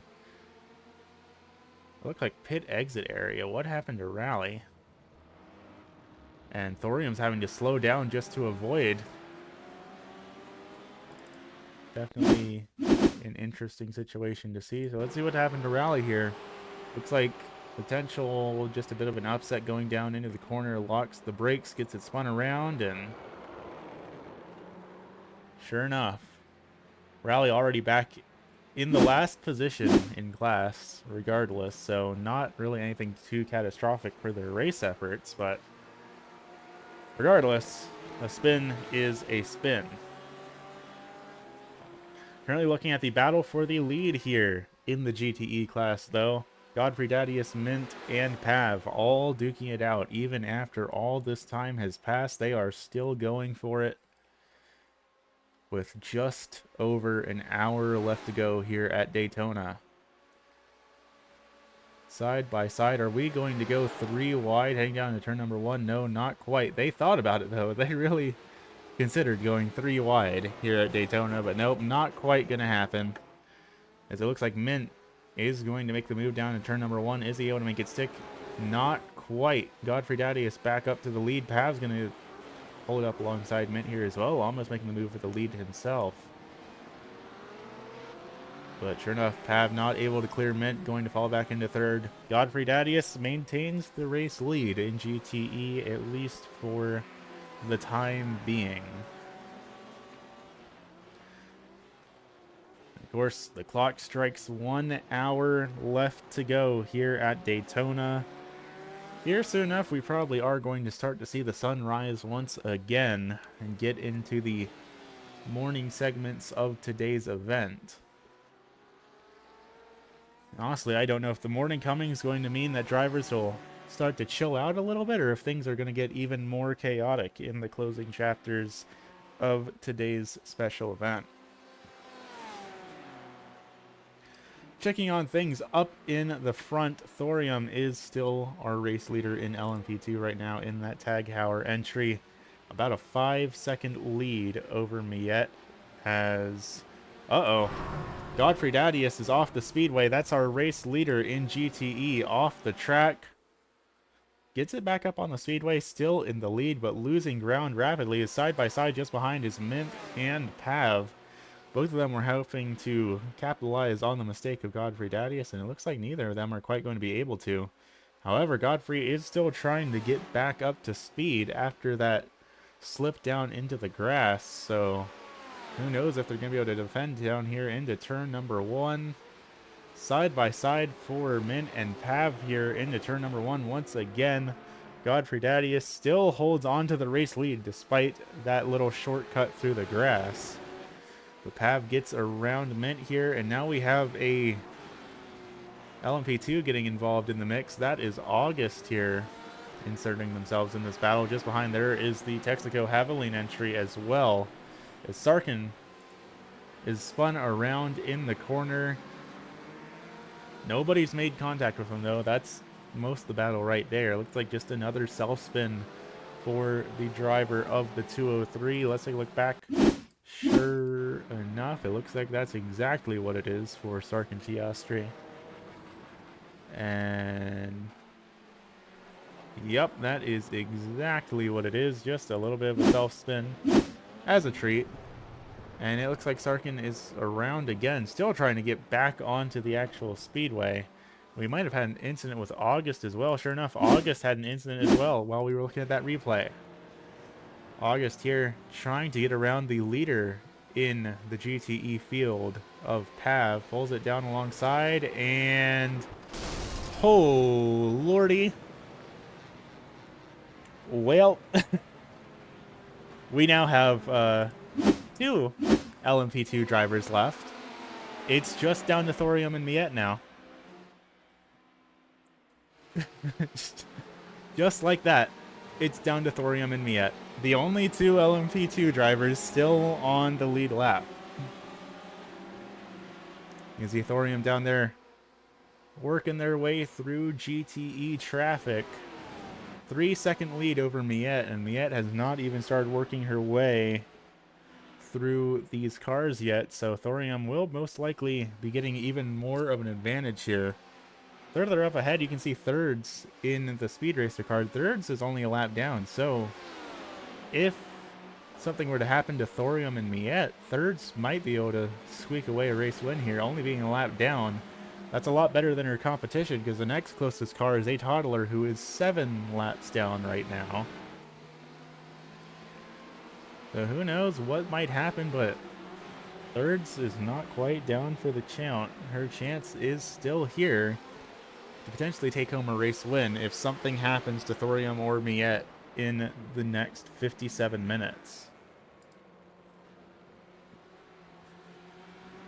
Thorium here getting really slowed down by the Scuncher there in that Bazooka Ferrari, but manages to get around. Now up to a 4-second gap between themselves and Miette almost making contact there with Thirds. That lap car battling it out with the Mountain Dew entry, and potentially about to take it 3 wide here with that Rockstar car of Ash, but no, Miette's wisely going to back out of it.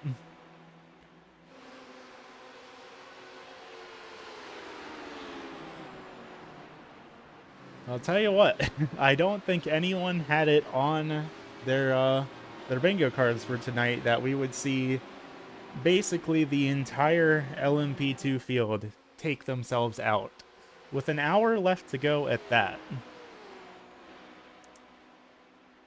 So just to be safe, at right around probably the 40-minute mark, we will be throwing a competition caution, just to make sure we don't run into the same situation of everyone running out of fuel a second time again. So that'll be right around the 40-minute mark when we do that, just to be safe, just to make sure everyone gets the opportunity to get fuel and not be stupid and take themselves out again. Miette up +4 from where she qualified, Thorium up +13 from where they started, and Thirds is back up +10. So if nothing else, our 3 remaining LMP2 drivers are having a pretty solid evening. We do have some other LMP2s out on the speedway still, but they are all laps down, so they're not really in the picture at all in terms for winning the race. And we might have had an incident with Dirt. It looks like Dirt has had to take the tow down to pit lane, so let's take a look and see what happened to that Menard's Corvette here. Mind you, Dirt earlier had the rear end of the Corvette ripped off, and lo and behold, now Dirt has ripped off the front end of their Corvette. So really baller moves there, as we also have an incident with Cozy. And it looks like Cozy might be about to pull off the same move that we just saw Dirt do in the same corner. Truly some baller moves out of these GTE drivers. Really just the pinnacle of racing standards in this GTE class. How about we take a look down at Mint? Mint is currently running second in class. Godfrey Dadius, who was the race leader just a little bit ago, running back in third. About 3/10 behind is there comes Thorium, lapping the GTE field once again with a 5-second gap over Miette in LMP2. So Thorium so far still having a pretty solid evening here this evening. And mind you, this is Thorium's first ever start in Ottercar. Thorium will be a full-time driver in the 3rd season of the Clamshell Championship, but right now this is Thorium's first ever start, and they put on a very dominant display so far here at Daytona.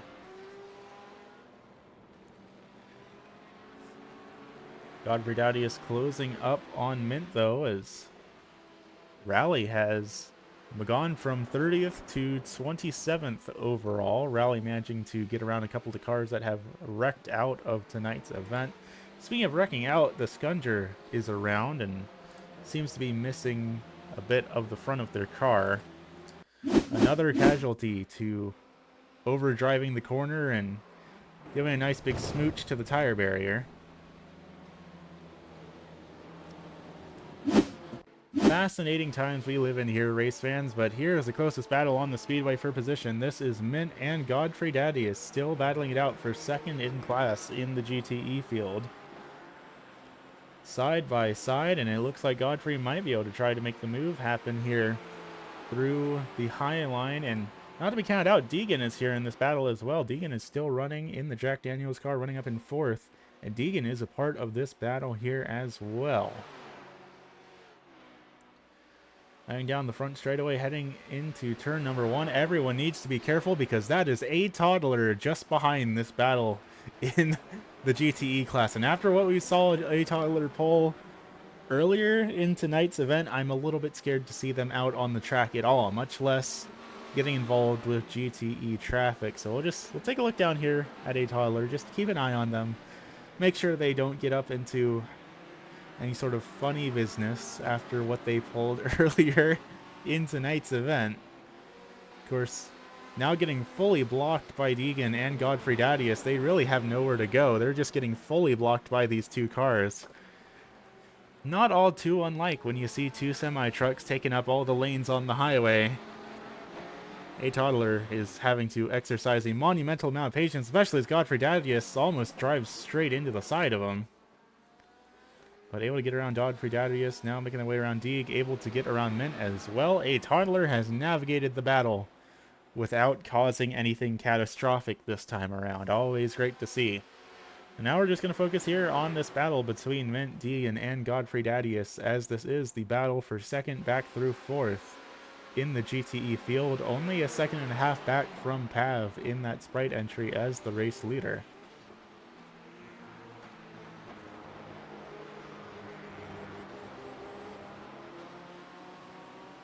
Mint managing to pull away a little bit in that Gulf forward, but Deegan and Godfrey Dowdy is still battling it out. And I'll tell you what, if you want any proof that these cars are homologated together pretty decently, your top 5 cars are the 5 different manufacturers in GTE. We don't see any doubled up. Of course, there are 4 of each car, or of each manufacturer here in the GTE field, but it's Porsche, Ford, Cadillac, BMW, and Ferrari here. So we have a driver around. That's Garrett Hess. Spun around here in turn number 1. Fortunately, no one clashed into that stopped Corvette there. That could have been real bad real fast. Drivers are having to slow down here a little bit just to go around them, but nothing quite catastrophic here, as I'd imagine we're about to see a very similar tire lockup and self-spin that we've seen other instances here. Sure enough, carries way too much speed going down there into turn number 1. And let's go ahead and let's ride on board with this driver just to get a good idea of what these drivers are seeing going down in the corner.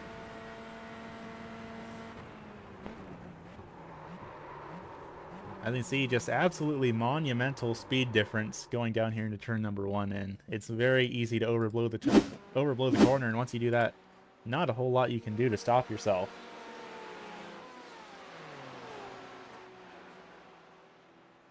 Our 4 leading cars in GTE are starting to get brought back together. Pav's lead is rapidly diminishing here as Mint and Godfrey Dadius start to close the distance to him. Deegan really not that far behind either in this battle for the race lead in GTE. The gap between Thorium and Miette starting to close down here a little bit in LMP2 as well. 48 minutes left to go here in tonight's event. We're probably actually going to go ahead and throw the caution. Probably light around 43 minutes to go, just so that way we can get a little bit extra racing time still going in the closing chapters of this one. Because, of course, going to be ending this race under green one way or another. Might as well get a little bit of extra green flag racing time in there just to be safe. But Mint closing up the distance to Pav, trying to see if he can't make a move down here into turn number 2. Not quite able to make it happen though. But it is now your top 4 in GTE, all nose to tail, all duking it out. Godfrey Daddy is having a little bit of trouble getting the power back down coming out of the corner in that heavier BMW, but still a close battle all around between these 4 drivers.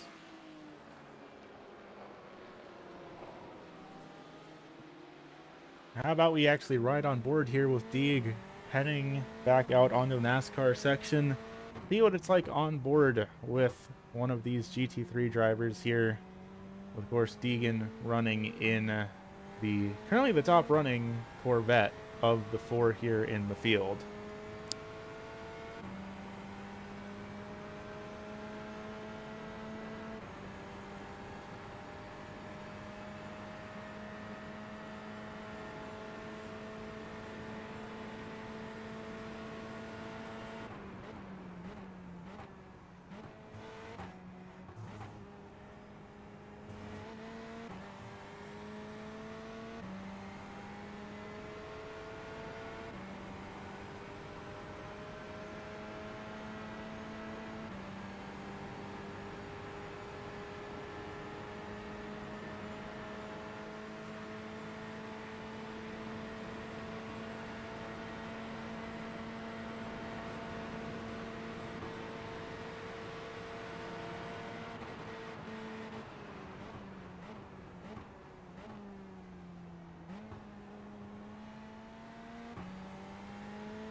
Still a lot of really close battling going on here in the front running spot of this GTE field as we close in on the competition caution here this evening. Side by side for Godfrey Dadius and for Pav.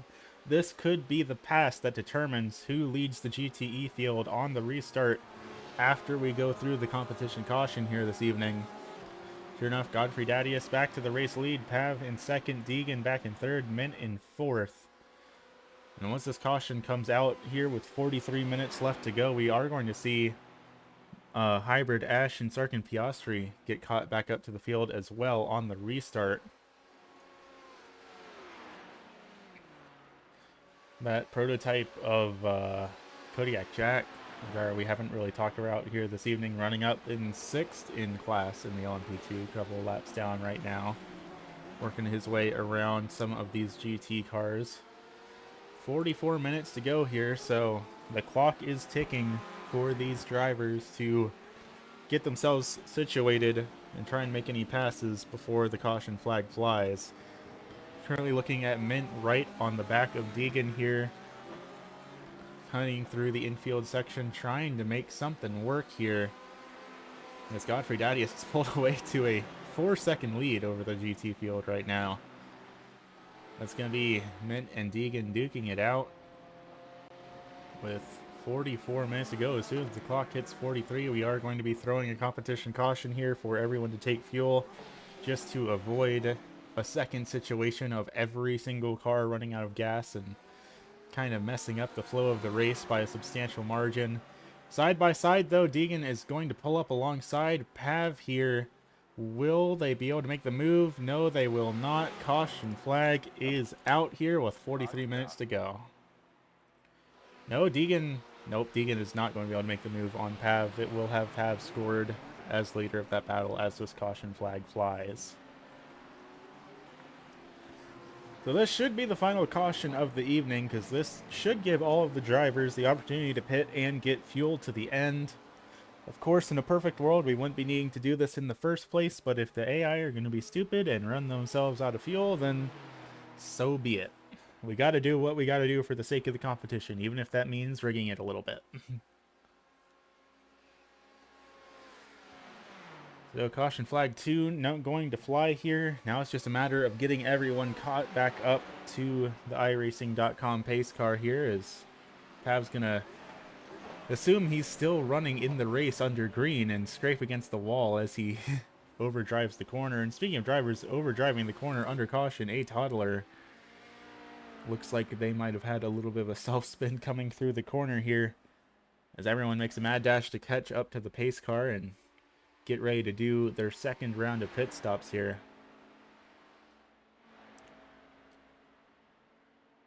Once again, we do find ourselves in the same situation. We may need to extend the caution to get everyone caught back up. Not 100% sure if we will or not, but we will have to see. As right now, Thorium is still just trying to catch the pace car themselves.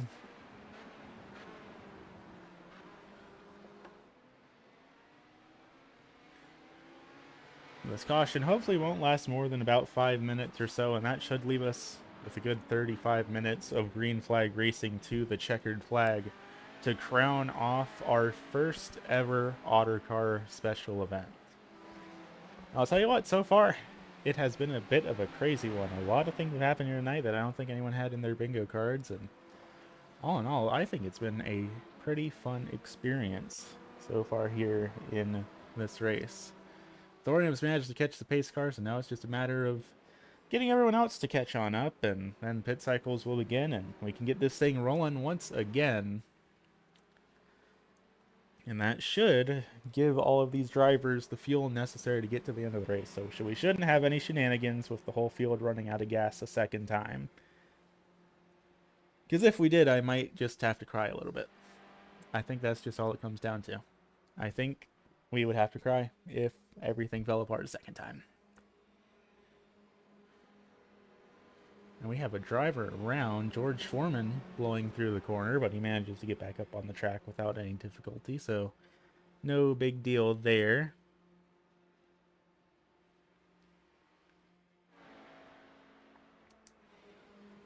Slowly but surely, the field is starting to catch back up to the pace car, though. Though with how spread out everyone is, I'm starting to get a little bit worried that it might take a bit longer to get this thing back under green than expected, because of course I want to have the whole field bunched back up before we go racing again. But I believe that pit lane should be open this time by, so we should see drivers at least come down and start doing their stops. Then after that we can make a decision on if we need to extend the caution or not to get everyone bunched back up and ready to go racing again.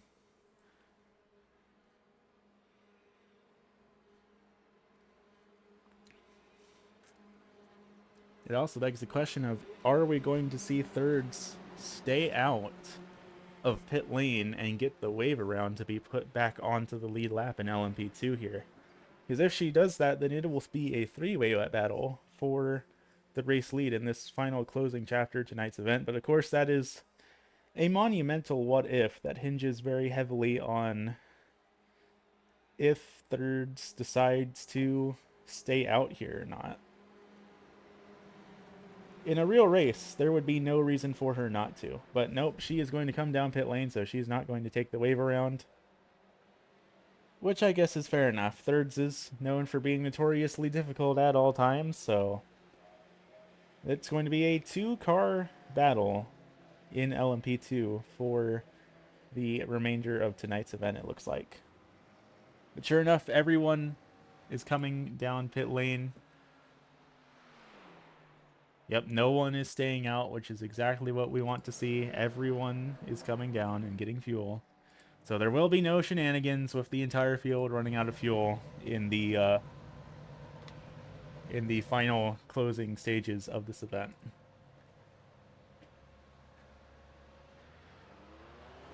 And what's interesting is we really haven't seen anyone tank tires here in tonight's event. It looks like some of these drivers are electing to potentially even triple stent their tires, which, I mean, you know, fair enough. If that's what they want to do, then so be it. But sure enough, that's just about everyone that hasn't straight up been wrecked out of tonight's event having come down pit lane and now working their way to get back out on the speedway. Hopefully we won't need to extend this caution at all, but of course it's a very big what if on if everyone can get caught up to the pace car here in time.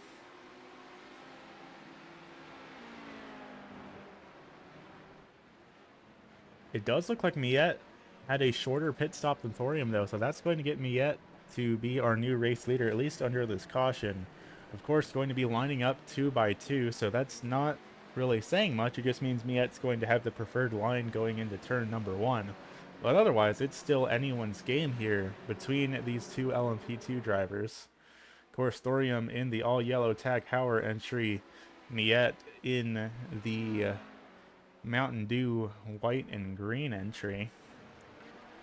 Back in the GTE field, things haven't changed up all that much under this pit cycle. Pav is still the race leader. Deegan still in second. Dadius still in third. Mint and Ash still fourth and fifth. Hybrid's going to be running back in sixth. And then Sark and Piastri, the last car on the lead lap in the GTE field.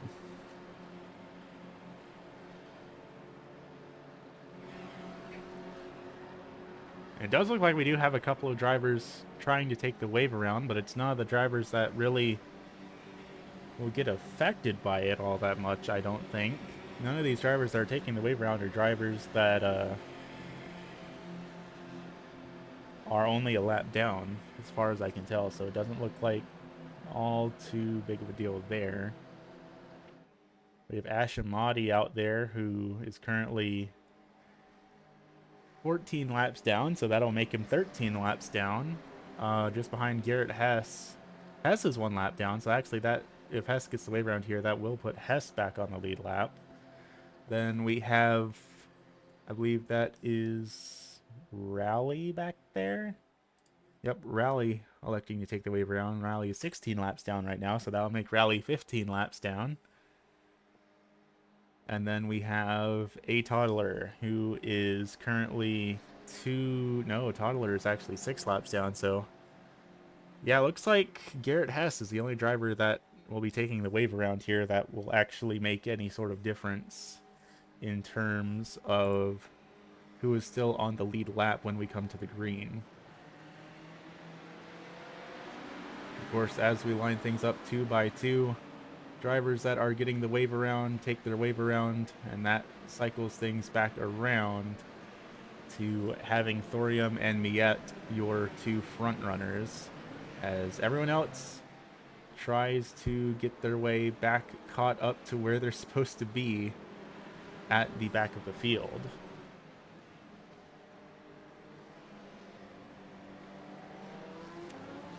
Honestly, we have so many drivers getting a wave around, we might actually need to extend the caution depending on how long it takes them all to catch the tail end of the field here.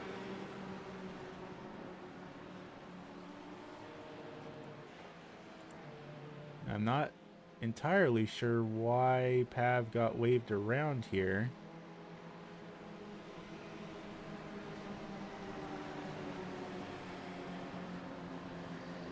Unless he just didn't come down pit lane, which he did. I'm not sure why he's getting waved around here exactly. Very bizarre to see, but it's iRacing. We've already made things as bizarre as they can possibly be here in tonight's event, so I'm not quite sure what else is going on at this rate. But whatever happens, happens.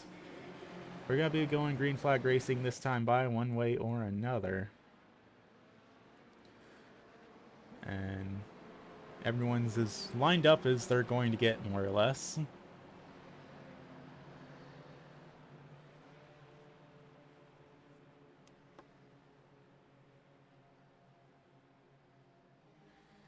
Now it's just a matter of getting these cars down the back straightaway and back up to the start-finish line to get rolling here again.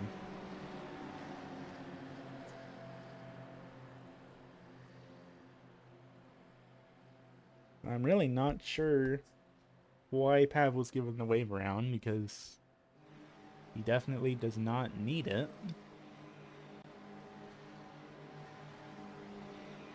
I don't know. We're just going to see what happens when we go racing here again.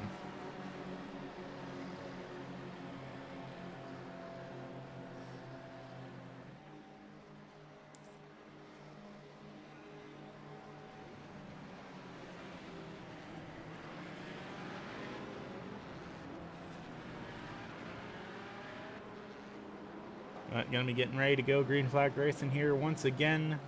Just over half an hour left to go here in our first ever Ottercar special event. before we crown ourselves 2 winners here in this event. Right now, things are looking pretty good for Pav, because again, I don't know why Pav is getting waved around when he was the race leader. But it's fine. It'll work out one way or another.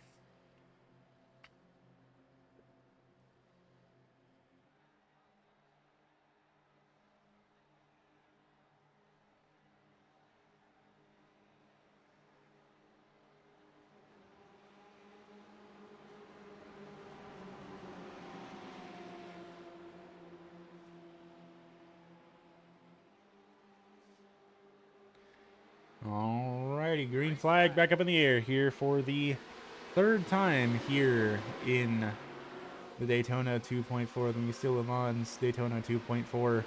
Miette and Thorium lead the field to the green. Miette holds the advantage here down into turn number 1. Question will be, will she be able to hang on to it here for the next half an hour? Because we have seen how fast Thorium can be. Thorium seems to generally be pretty aggressive when it comes to some of these moves, so I'd imagine it's going to be a very big chore holding off that Tag Heuer entry. Third's cutting down to the bottom, tried to make the move going through the kink, not able to make it happen though. Of course, Thirds is a lap down, but at least at the very least trying to unlap herself. Because like I said, there's still the very big what if on Miette and Thorium somehow finding a way to wreck out of tonight's event.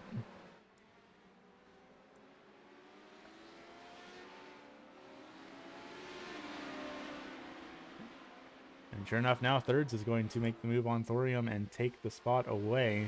Miette up to a 2.3 second lead here with half an hour left to go here at Daytona. Things already getting pretty spread out here. I think we did have a couple of takers on tires maybe, and that might be part of the speed disparity here, is just a couple of people did take tires after all. A little bit further back, Mint battling it out side by side here with Godfrey Dadius, and just behind the Castrol car, that is Ashley, who is currently being scored 1 lap down right now. Officially half an hour left to go here in the Daytona 2.4 for the MusteLe Le Mans special event. And as usual, these 3 cars are keeping things spicy here. Side by side across the start-finish line. Deegan further up ahead has a bit of an advantage here over the rest of the field, actually getting a pretty decent lead built up over these 2 drivers, as they still duke it out with that lap car as Ashley as well. Of course, Ashley is not battling for position with Mint or Godfrey Dadius, but still very much putting herself in this battle.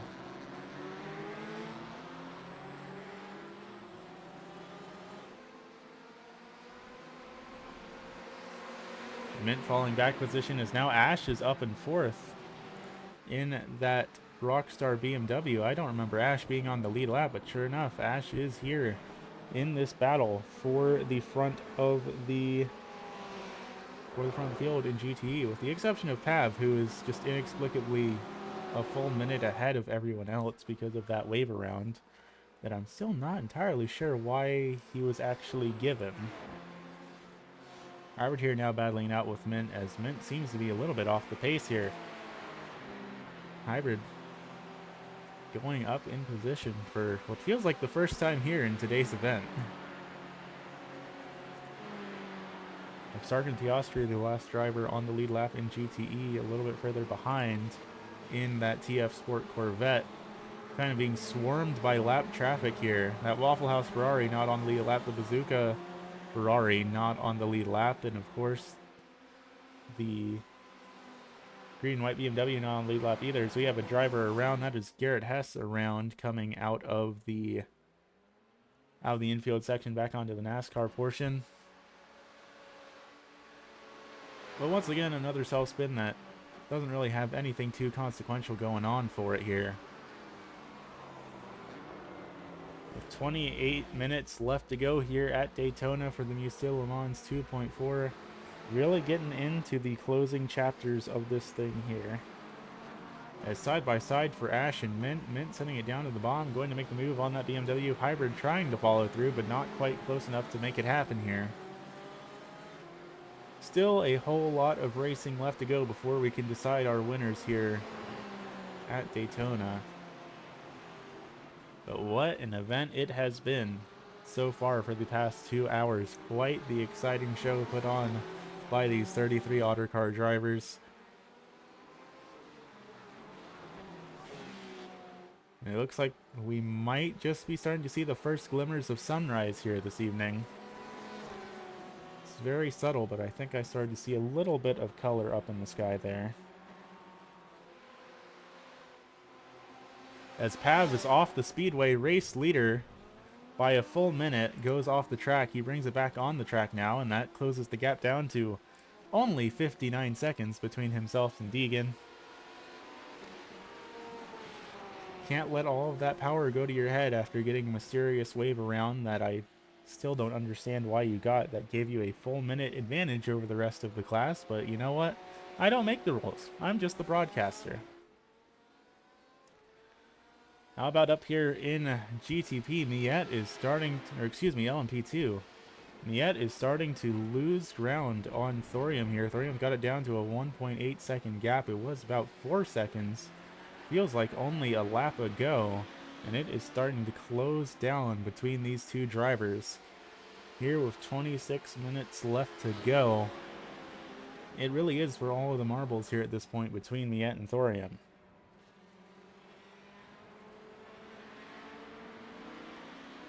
As Pav off the speedway again, taking the forbidden shortcut through the bus stop here.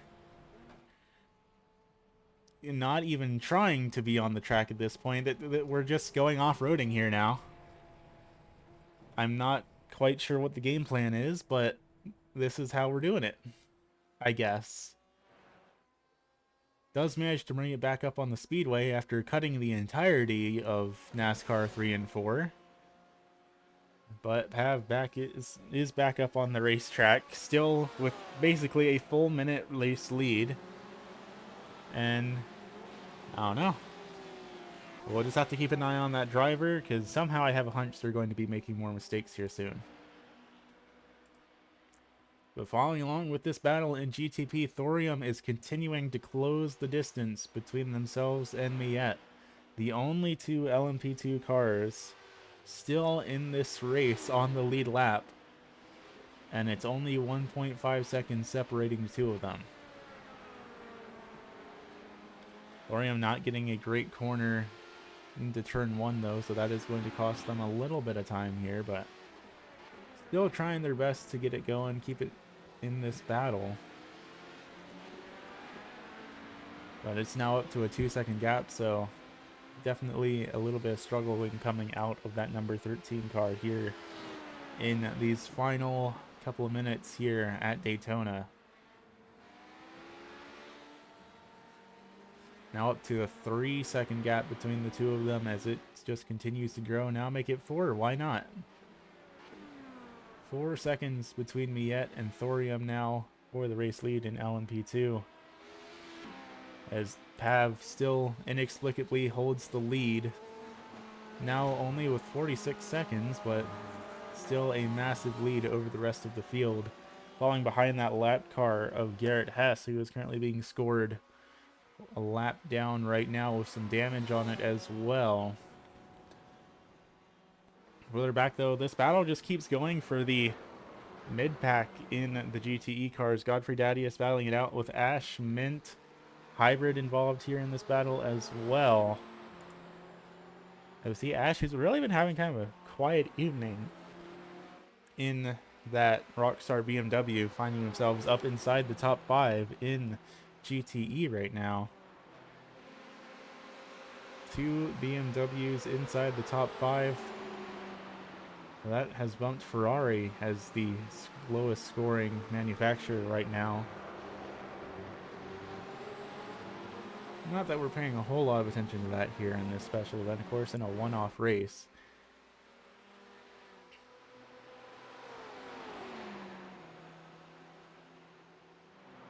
It's still pretty much all single filed out here in this battle, but this is the closest battle on the speedway here. Narrowing it up down the front straightaway, but I don't think we're going to be seeing anyone close enough to really make any moves here down into turn number 1. Not without someone making a mistake, and sure enough, Godfrey Daddy is sending it on the outside of Ash and able to make the move happen in turn number 1 in that GoDaddy entry. That is not a corner where you want to try to make a move on the outside, but sure enough, Godfrey saw the opportunity and made it happen. Question is now, will they be able to defend it from Ash, who had a little bit better of a turn 2 through there, and there we see a toddler just behind, several laps down still, but still equally as deadly as before here. Of course, the victim of a toddler earlier, driver name, looks like has retired from the event. So great to see that the driver at fault for that monumental incident is the driver that is still out here racing, while their victim sits in their garage with a wrecked race car that can't continue. A toddler running in the 4th position right now, in a bubble all by themselves, as thirds is 5 laps above them, and Kodak Jack is 5 laps behind them, so really not much of any chance of them actually changing position at all, but they're still running out on the racetrack one way or another, waiting for the opportunity to strike and cause more immeasurable amounts of damage, presumably. We do have another driver around. That's Ash Amati, who is way off the pace. Looks like he might have had a spin coming out of the infield section back onto the NASCAR section. We do have a battle going on here between some lap cars. This is between Piper and the Scunger here. Both of these drivers are 7 laps down right now, so the only battle they have going on is with each other. Just behind in that Martini Racing Porsche, that's a driver on another lap, so they're not involved in this battle. It's just this battle going on here between the Bazooka Ferrari and the Waffle House Ferrari. And only 2 drivers currently 7 laps down in their class, battling for 12th and 13th respectively, and Piper is absolutely pulling away from the Scunger now, up to about a full second dividing the 2 of them right now. The battle is closing up for the race lead in class, though. Miette now only half a second between herself and Thorium. 20 minutes left to go, and Thorium is closing that gap down for the battle for the overall lead here in the MusteLe Le Mans Daytona 2.4. Now 0.2 of a second, they're nose to tail, side by side, heading down into turn number 2. Miette moves to block. Thorium has to slow down to avoid rear-ending her. That's going to cost a bit of time here, but still 20 minutes left to go. Thorium is not out of this battle quite yet.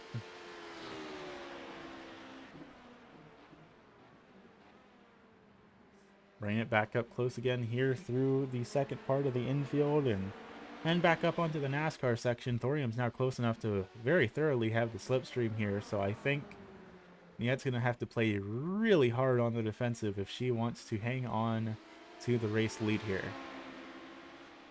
19 minutes left to go here, though. Not a lot of time left here at Daytona.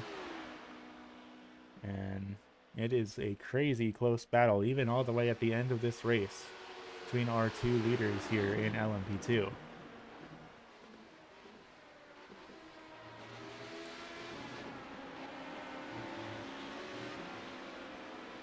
Thorium still just not quite able to get close enough through the bus stop. Now back to 0.6 of a second again. Really having a little bit of difficulty through these tighter sections of the racetrack where these really heavy braking zones are. It might take a little bit of a stroke of luck here to really make that move happen, unless we see another crazy dive bomb through turn 1 again like we've seen in the past out of Thorium. Not quite sure how it'll play out here.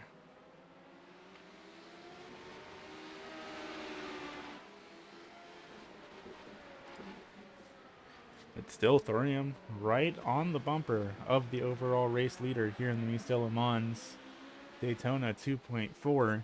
Both of these drivers have put on really solid drives here this evening.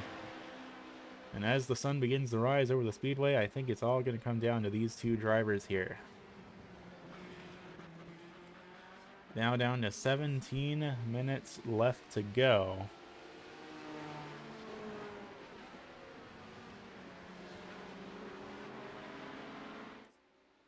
Side by side coming back onto the Daytona Oval though. Thorium just barely has a nose ahead. It's going to be a drag race down into the bus stop between these two drivers. Side by side, I don't think either driver is going to be lifting here. This is for all the marbles. But Miette lifts first. Thorium outbreaks her. Thorium is the new race leader. Here, with 17 minutes left to go, will Miette be able to fire back? 0.3 of a second dividing these two drivers. It is still very close between the two of them. It is not over yet in this battle. Miette down to 0.1 of a second, pulls up high, going to be side by side once again, heading down into turn number 1. She's going to back down, follow in line here with Thorium. And Thorium's going to get a much better corner through there. 16 minutes left to go here at Daytona.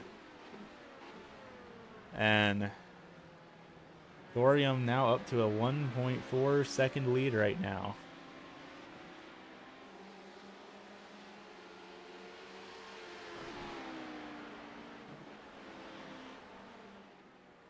We can actually take a look down here at the time difference between these two drivers around the racetrack. Miette so far slightly slower through all three sectors so far, only by a couple of tenths, but that little bit will just continue to add up unless she can get that gap closed back down here. Only 15 minutes left in this event though, so it's going to be really hard to make that up if she doesn't do something here very soon. Miette was faster through Sector 4 though, so still an opportunity for her to gain some time back here. Currently 1.1 seconds the difference between these two drivers.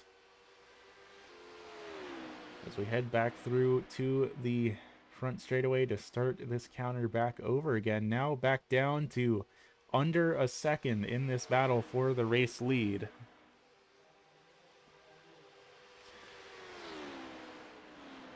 And once again, Miette substantially faster than Thorium through the final sector. Now down to about half a second between the two of them. Miette got a really good run down into turn number 1. This battle is still absolutely going on between the two of them, especially since Miette still setting faster sectors, and Thorium's going to spin down into turn number 2. Thorium overdrives the corner, and that might be the end of this battle for the race lead. Thorium gets it going back as quick as they can, but that's now a 9-second gap between themselves and Miette here. 9 seconds the difference to have to make up in these next 14 minutes. Actually, we gotta take a quick look back at that. Just overcooked it a little bit, got a little bit desperate.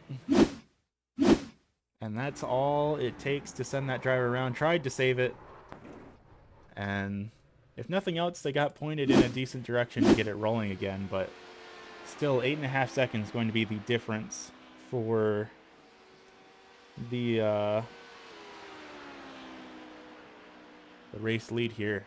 I would take a look back down at how things are going here in the GT class. Of course, Pav still has an unreasonable lead over the rest of the field, but Godfrey, Dadius, Mint, Ash, Hybrid all battling it out for third on back as Deegan has pulled up to a 12-second gap over the rest of the field. And you see, finally the sun begins to rise over Daytona International Speedway here with 13 minutes left to go in this event. And these drivers are all duking it out with everything they've got. Even a podium finish is better than not finishing at all, and they all know they still have the chance to at least pull off a third or second place result. And of course, we do still have a couple of lapped LMP2s from that are all damaged running around here on the racetrack. There's still wild cards here in this battle as well. Nobody's really sure what they're going to do. There's still plenty of opportunities for them to cause issues here in tonight's event. We do have one driver taking the forbidden shortcut. That is the Menards number 202 of dirt. Not quite a drastic shortcut as what Pav was trying to do, but ending up in the infield grass nonetheless. And that is Deegan just behind, who is running second in class right now. Currently has a 13-second gap over that gaggle of cars from third on back. So Deegan looking pretty comfortable to just run the race and bring it home back in second here in the GT category. Things now getting pretty decently spread out around the field here with 12 minutes left to go here at Daytona. It is officially morning time. 50-50 chance on if everyone's going to chill out or if everyone's going to just go full sicko mode now. There really could go either way now. But in the final chapters of this historic Ottercar special event race, what an evening it has been, and what an evening it continues to be. Right now things are pretty fairly spread out all throughout the field here, so we might as well run down the field, see how really everyone is doing, who is even still running. I think surviving to sunrise is a bit of a celebration of itself, as Thorium is off the raceway again. I think the driver of that number 13 Tag Heuer machine might just be a little bit flustered now after that incident just a couple of laps ago. I don't think there's really any chance of making that back up, not unless Miette makes a substantial mistake. And of course, thirds still running out here on the speedway, one lap down, potentially finishing in the third position here this evening, which, knowing her, that might just count as a race win for her too. And of course, back and forth, we have a toddler who is 6 laps down, miraculously still running on the speedway after ruining the hopes and dreams of multiple drivers here tonight, but they are still 4th in class right now. Then we have Kodak Jack, who is, all in all, had a fairly quiet race. Kodak Jack, we have not talked about very much there in that Nikon car, but he is still run out here in 5th, currently being scored 11 laps down, followed by Bluey Wolf in the PlayStation entry. Blue, another driver that, all things considered, has had a fairly quiet evening, currently looking to roll it home back in the 6th position. Next is August, who is currently stuck down on pit lane with some substantial damages to their car. If they can't get back out on the track here in the next minute or so, we're going to see George Foreman overtake them for position. So that is a potential spot for George Foreman in that Haviland Texaco car. But right now, currently running back in 8th. Still out on the speedway, and it's actually the last driver that has survived until morning here in LMP2. Then we have driver name MF Beatus, Riley Embers, Blinkus Valnar, and actually that's it. Those are the remaining drivers in LMP2. Those drivers all have been officially outright eliminated before the sun rose here at the Daytona 2.4. Then of course, looking down in the GTE category, Pav holding onto a 40-second lead after a questionable call by race control, but still out here, managed to make it to the daylight. Same with Deegan. Deegan has been all over the place in pretty much every spot of the GTE field, but currently running in the 2nd position right now. Godfrey Dadius back in 3rd, still in a bit of a battle here with Hybrid and Mint. This is the closest battle on the speedway right now, and with 8 minutes to go, probably the battle for us to be keeping an eye on. Then we have Ash back in 6th with Sarkin Piastri still on the speedway as well. Really a lot of survivors here in the GTE category. The only one that has actually been outright eliminated is Madcap, the only GTE driver that has retired from tonight's event. So all in all, the GT drivers still kicking strong and still with a battle going on in their class, which is more than LMP2 can say right now, considering Miette now holds the lead by 8 seconds, and there's no one else on the lead lap in LMP2 right now.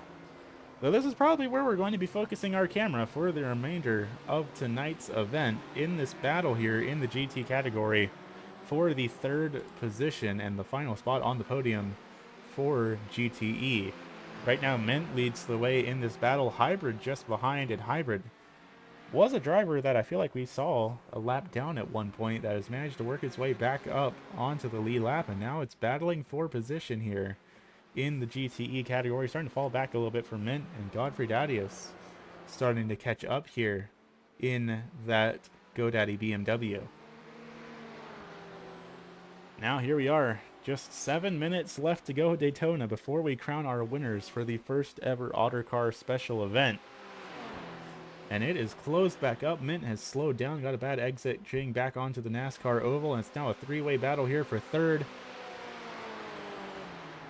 And Godfrey Dadius really squeezing Hybrid up against the outside wall, very nearly pushing it into the wall outright, but not quite. And there you see our race leader of Miette working her way around this GT traffic for the final time here today at Daytona, with a 10-second lead to her name over Thorium.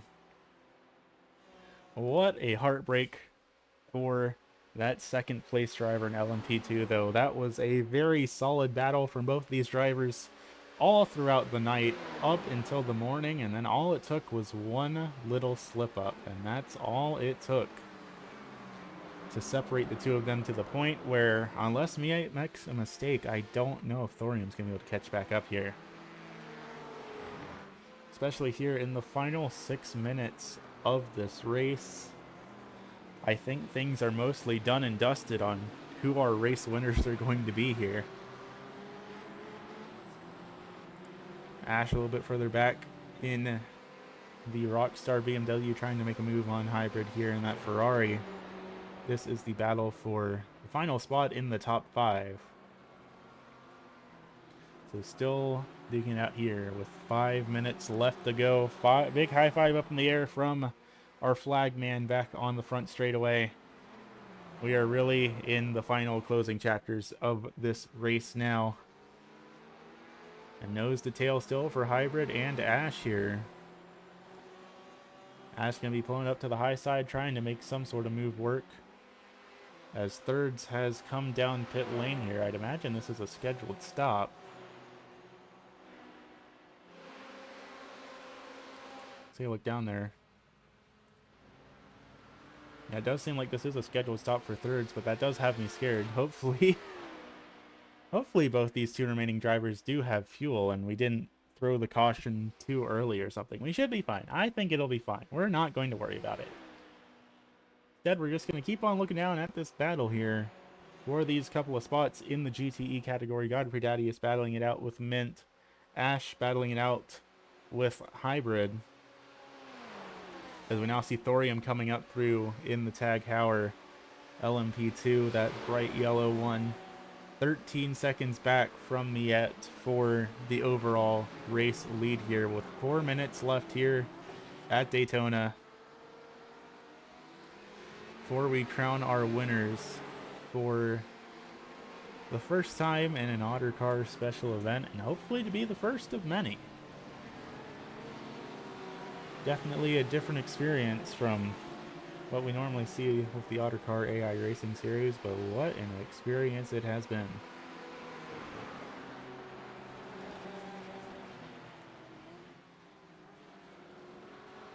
Things starting to single file out here just a little bit, but Mint, Ash, and Hybrid still all battling out for position. Hybrid getting a bad corner exit there. That's going to cost it a pretty decent bit of time, but still battling it out between Mint and Ash. Ford and BMW duking it out for the 4th position, as Godfrey Dadius has pulled up to about a 4-second lead over these two that are battling it out here.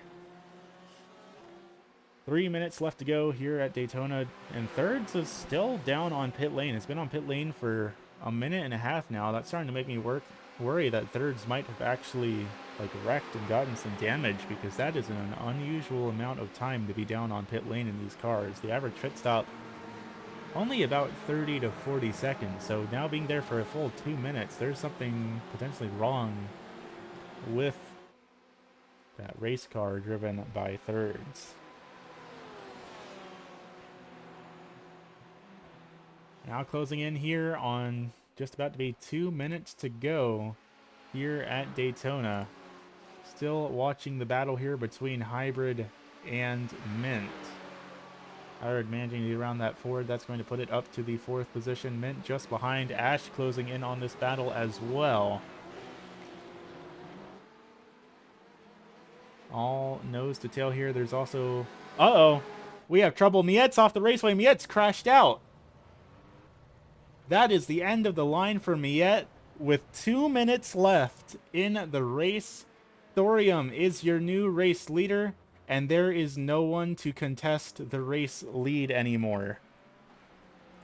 Thorium is your new race leader, the only car on the lead lap. As long as Thorium doesn't figure out a way to crash out in the next minute and a half, Thorium will take home the win here at Daytona. What a catastrophic finish for Miette. It looked like she had it in the bag after that little slip-up Thorium had about 10 minutes ago, but no.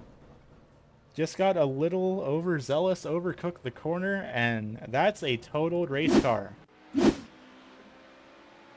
1 minute left here at Daytona. I'd imagine that Thorium is going to be taking the white flag coming across the start-finish line this time by. I might be mistaken on that because up here in the broadcast booth, we actually don't get told when the white flag is. We just kind of have to guess here.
And we are back after our audio drivers have wonderfully crashed here with 1 lap left to go. But Thorium looks like they are going to be taking home the race win here in class in the LMP2 category. I don't think we're going to be going for another lap. I'm pretty sure it should be the white flag this time by.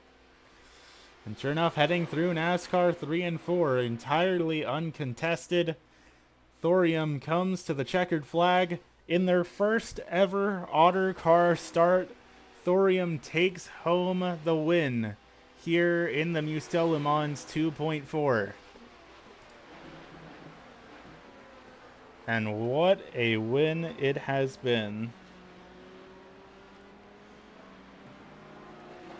Back in the GT3 category, Pav working on completing his final lap around the speedway, and actually that's a lie. Pav's already crossed the checkered flag, so Pav has already won the race in GTE as well. Again with a questionable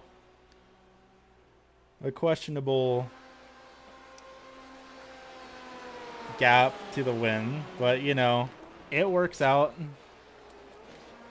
But that is how things are going to shake off here this evening. Pav, the race winner in the GTE category. Thorium, despite all amounts of adversity in chaos in these final couple laps, Thorium manages to take home the race win in LMP2 and be the overall winner in the first ever Ottercar special event. And what a race it has been by these drivers. Miette bringing it home second despite the crash. Nobody was a high enough lap up to actually overtake her, so that will have Miette back in second. Thirds rounding out the 3rd position in LMP2. But what an event it has been to bring the end to this wonderful, crazy event. And once things get finalized here, still waiting on a couple of drivers to cross the finish line, but then we will be able to take a look down at our race results as they stand. Right now, still waiting for a couple of drivers to complete their final laps here. What a show it has been put on here by these Ottercar drivers at Daytona, though. The biggest race that we have ever done in Ottercar, in the longest race that has ever been done on this channel. What an experience it has been.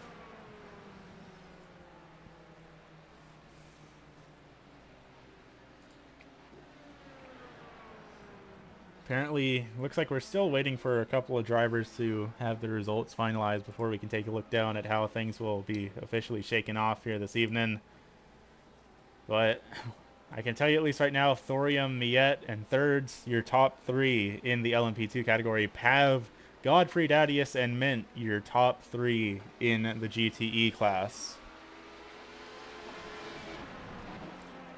As the rest of the field works their way on bringing their cars back down to the garage, back down to pit lane, getting packed up here for this event, and getting ready for whatever else Ottercar ends up deciding to throw at them.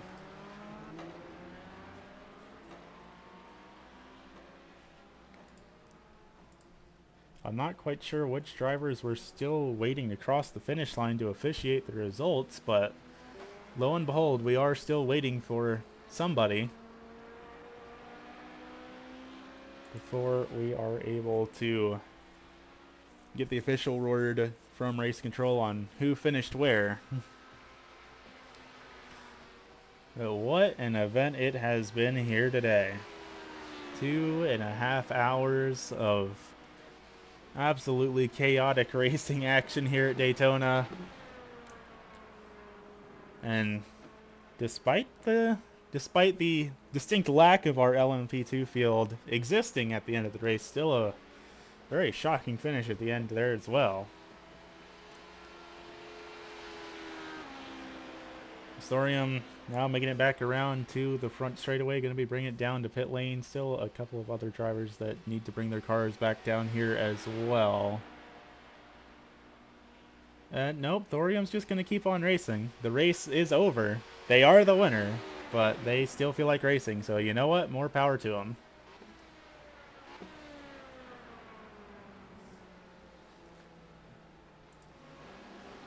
However, we still can't look at the results until all of the remaining drivers actually come back down pit lane, so we're going to give it a minute, and hopefully everyone can get themselves sorted out so we can take a look at the results. But we are getting there one way or another.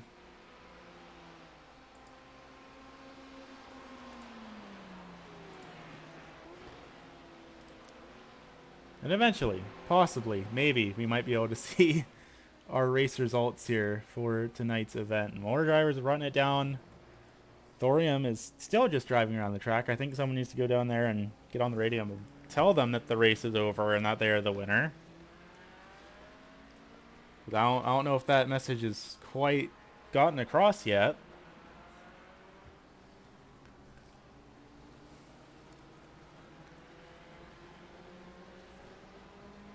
I mean, they are slowing down like the race is over, so who knows?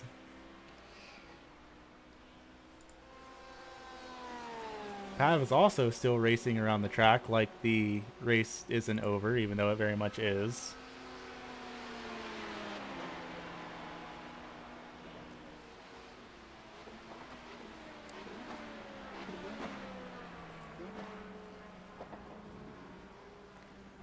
We're getting there.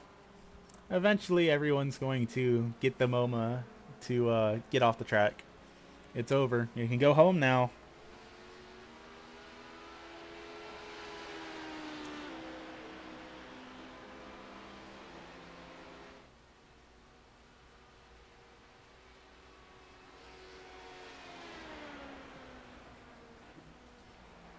There we go. Now they're starting to get the memo to actually come back down pit lane and call it an evening here.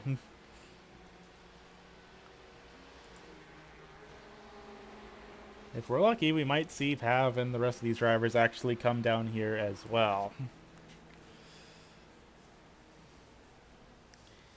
Either way, though, heck of a race here at Daytona. A very fun event to call, very fun event to watch, hopefully, and ideally, we're going to be doing more of these in the future. Not necessarily with this car set, not necessarily with this same format, but the idea is to be hosting more special events here in the future for the Ottercar AI Racing Series. More one-off fun stuff like this outside of the things we traditionally do for the mainline Ottercar series.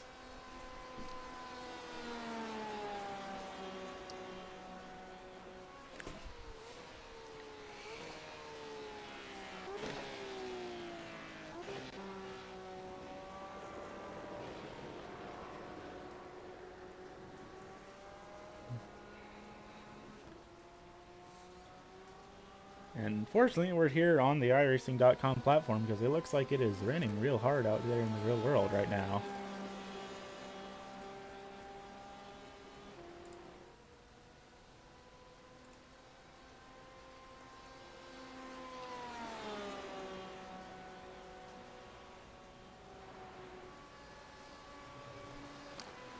Alright, well, it's been a good race. I will post the results in the Discord. I do not have time to sit here for however long these drivers decide to keep driving around the track, even though the race is over.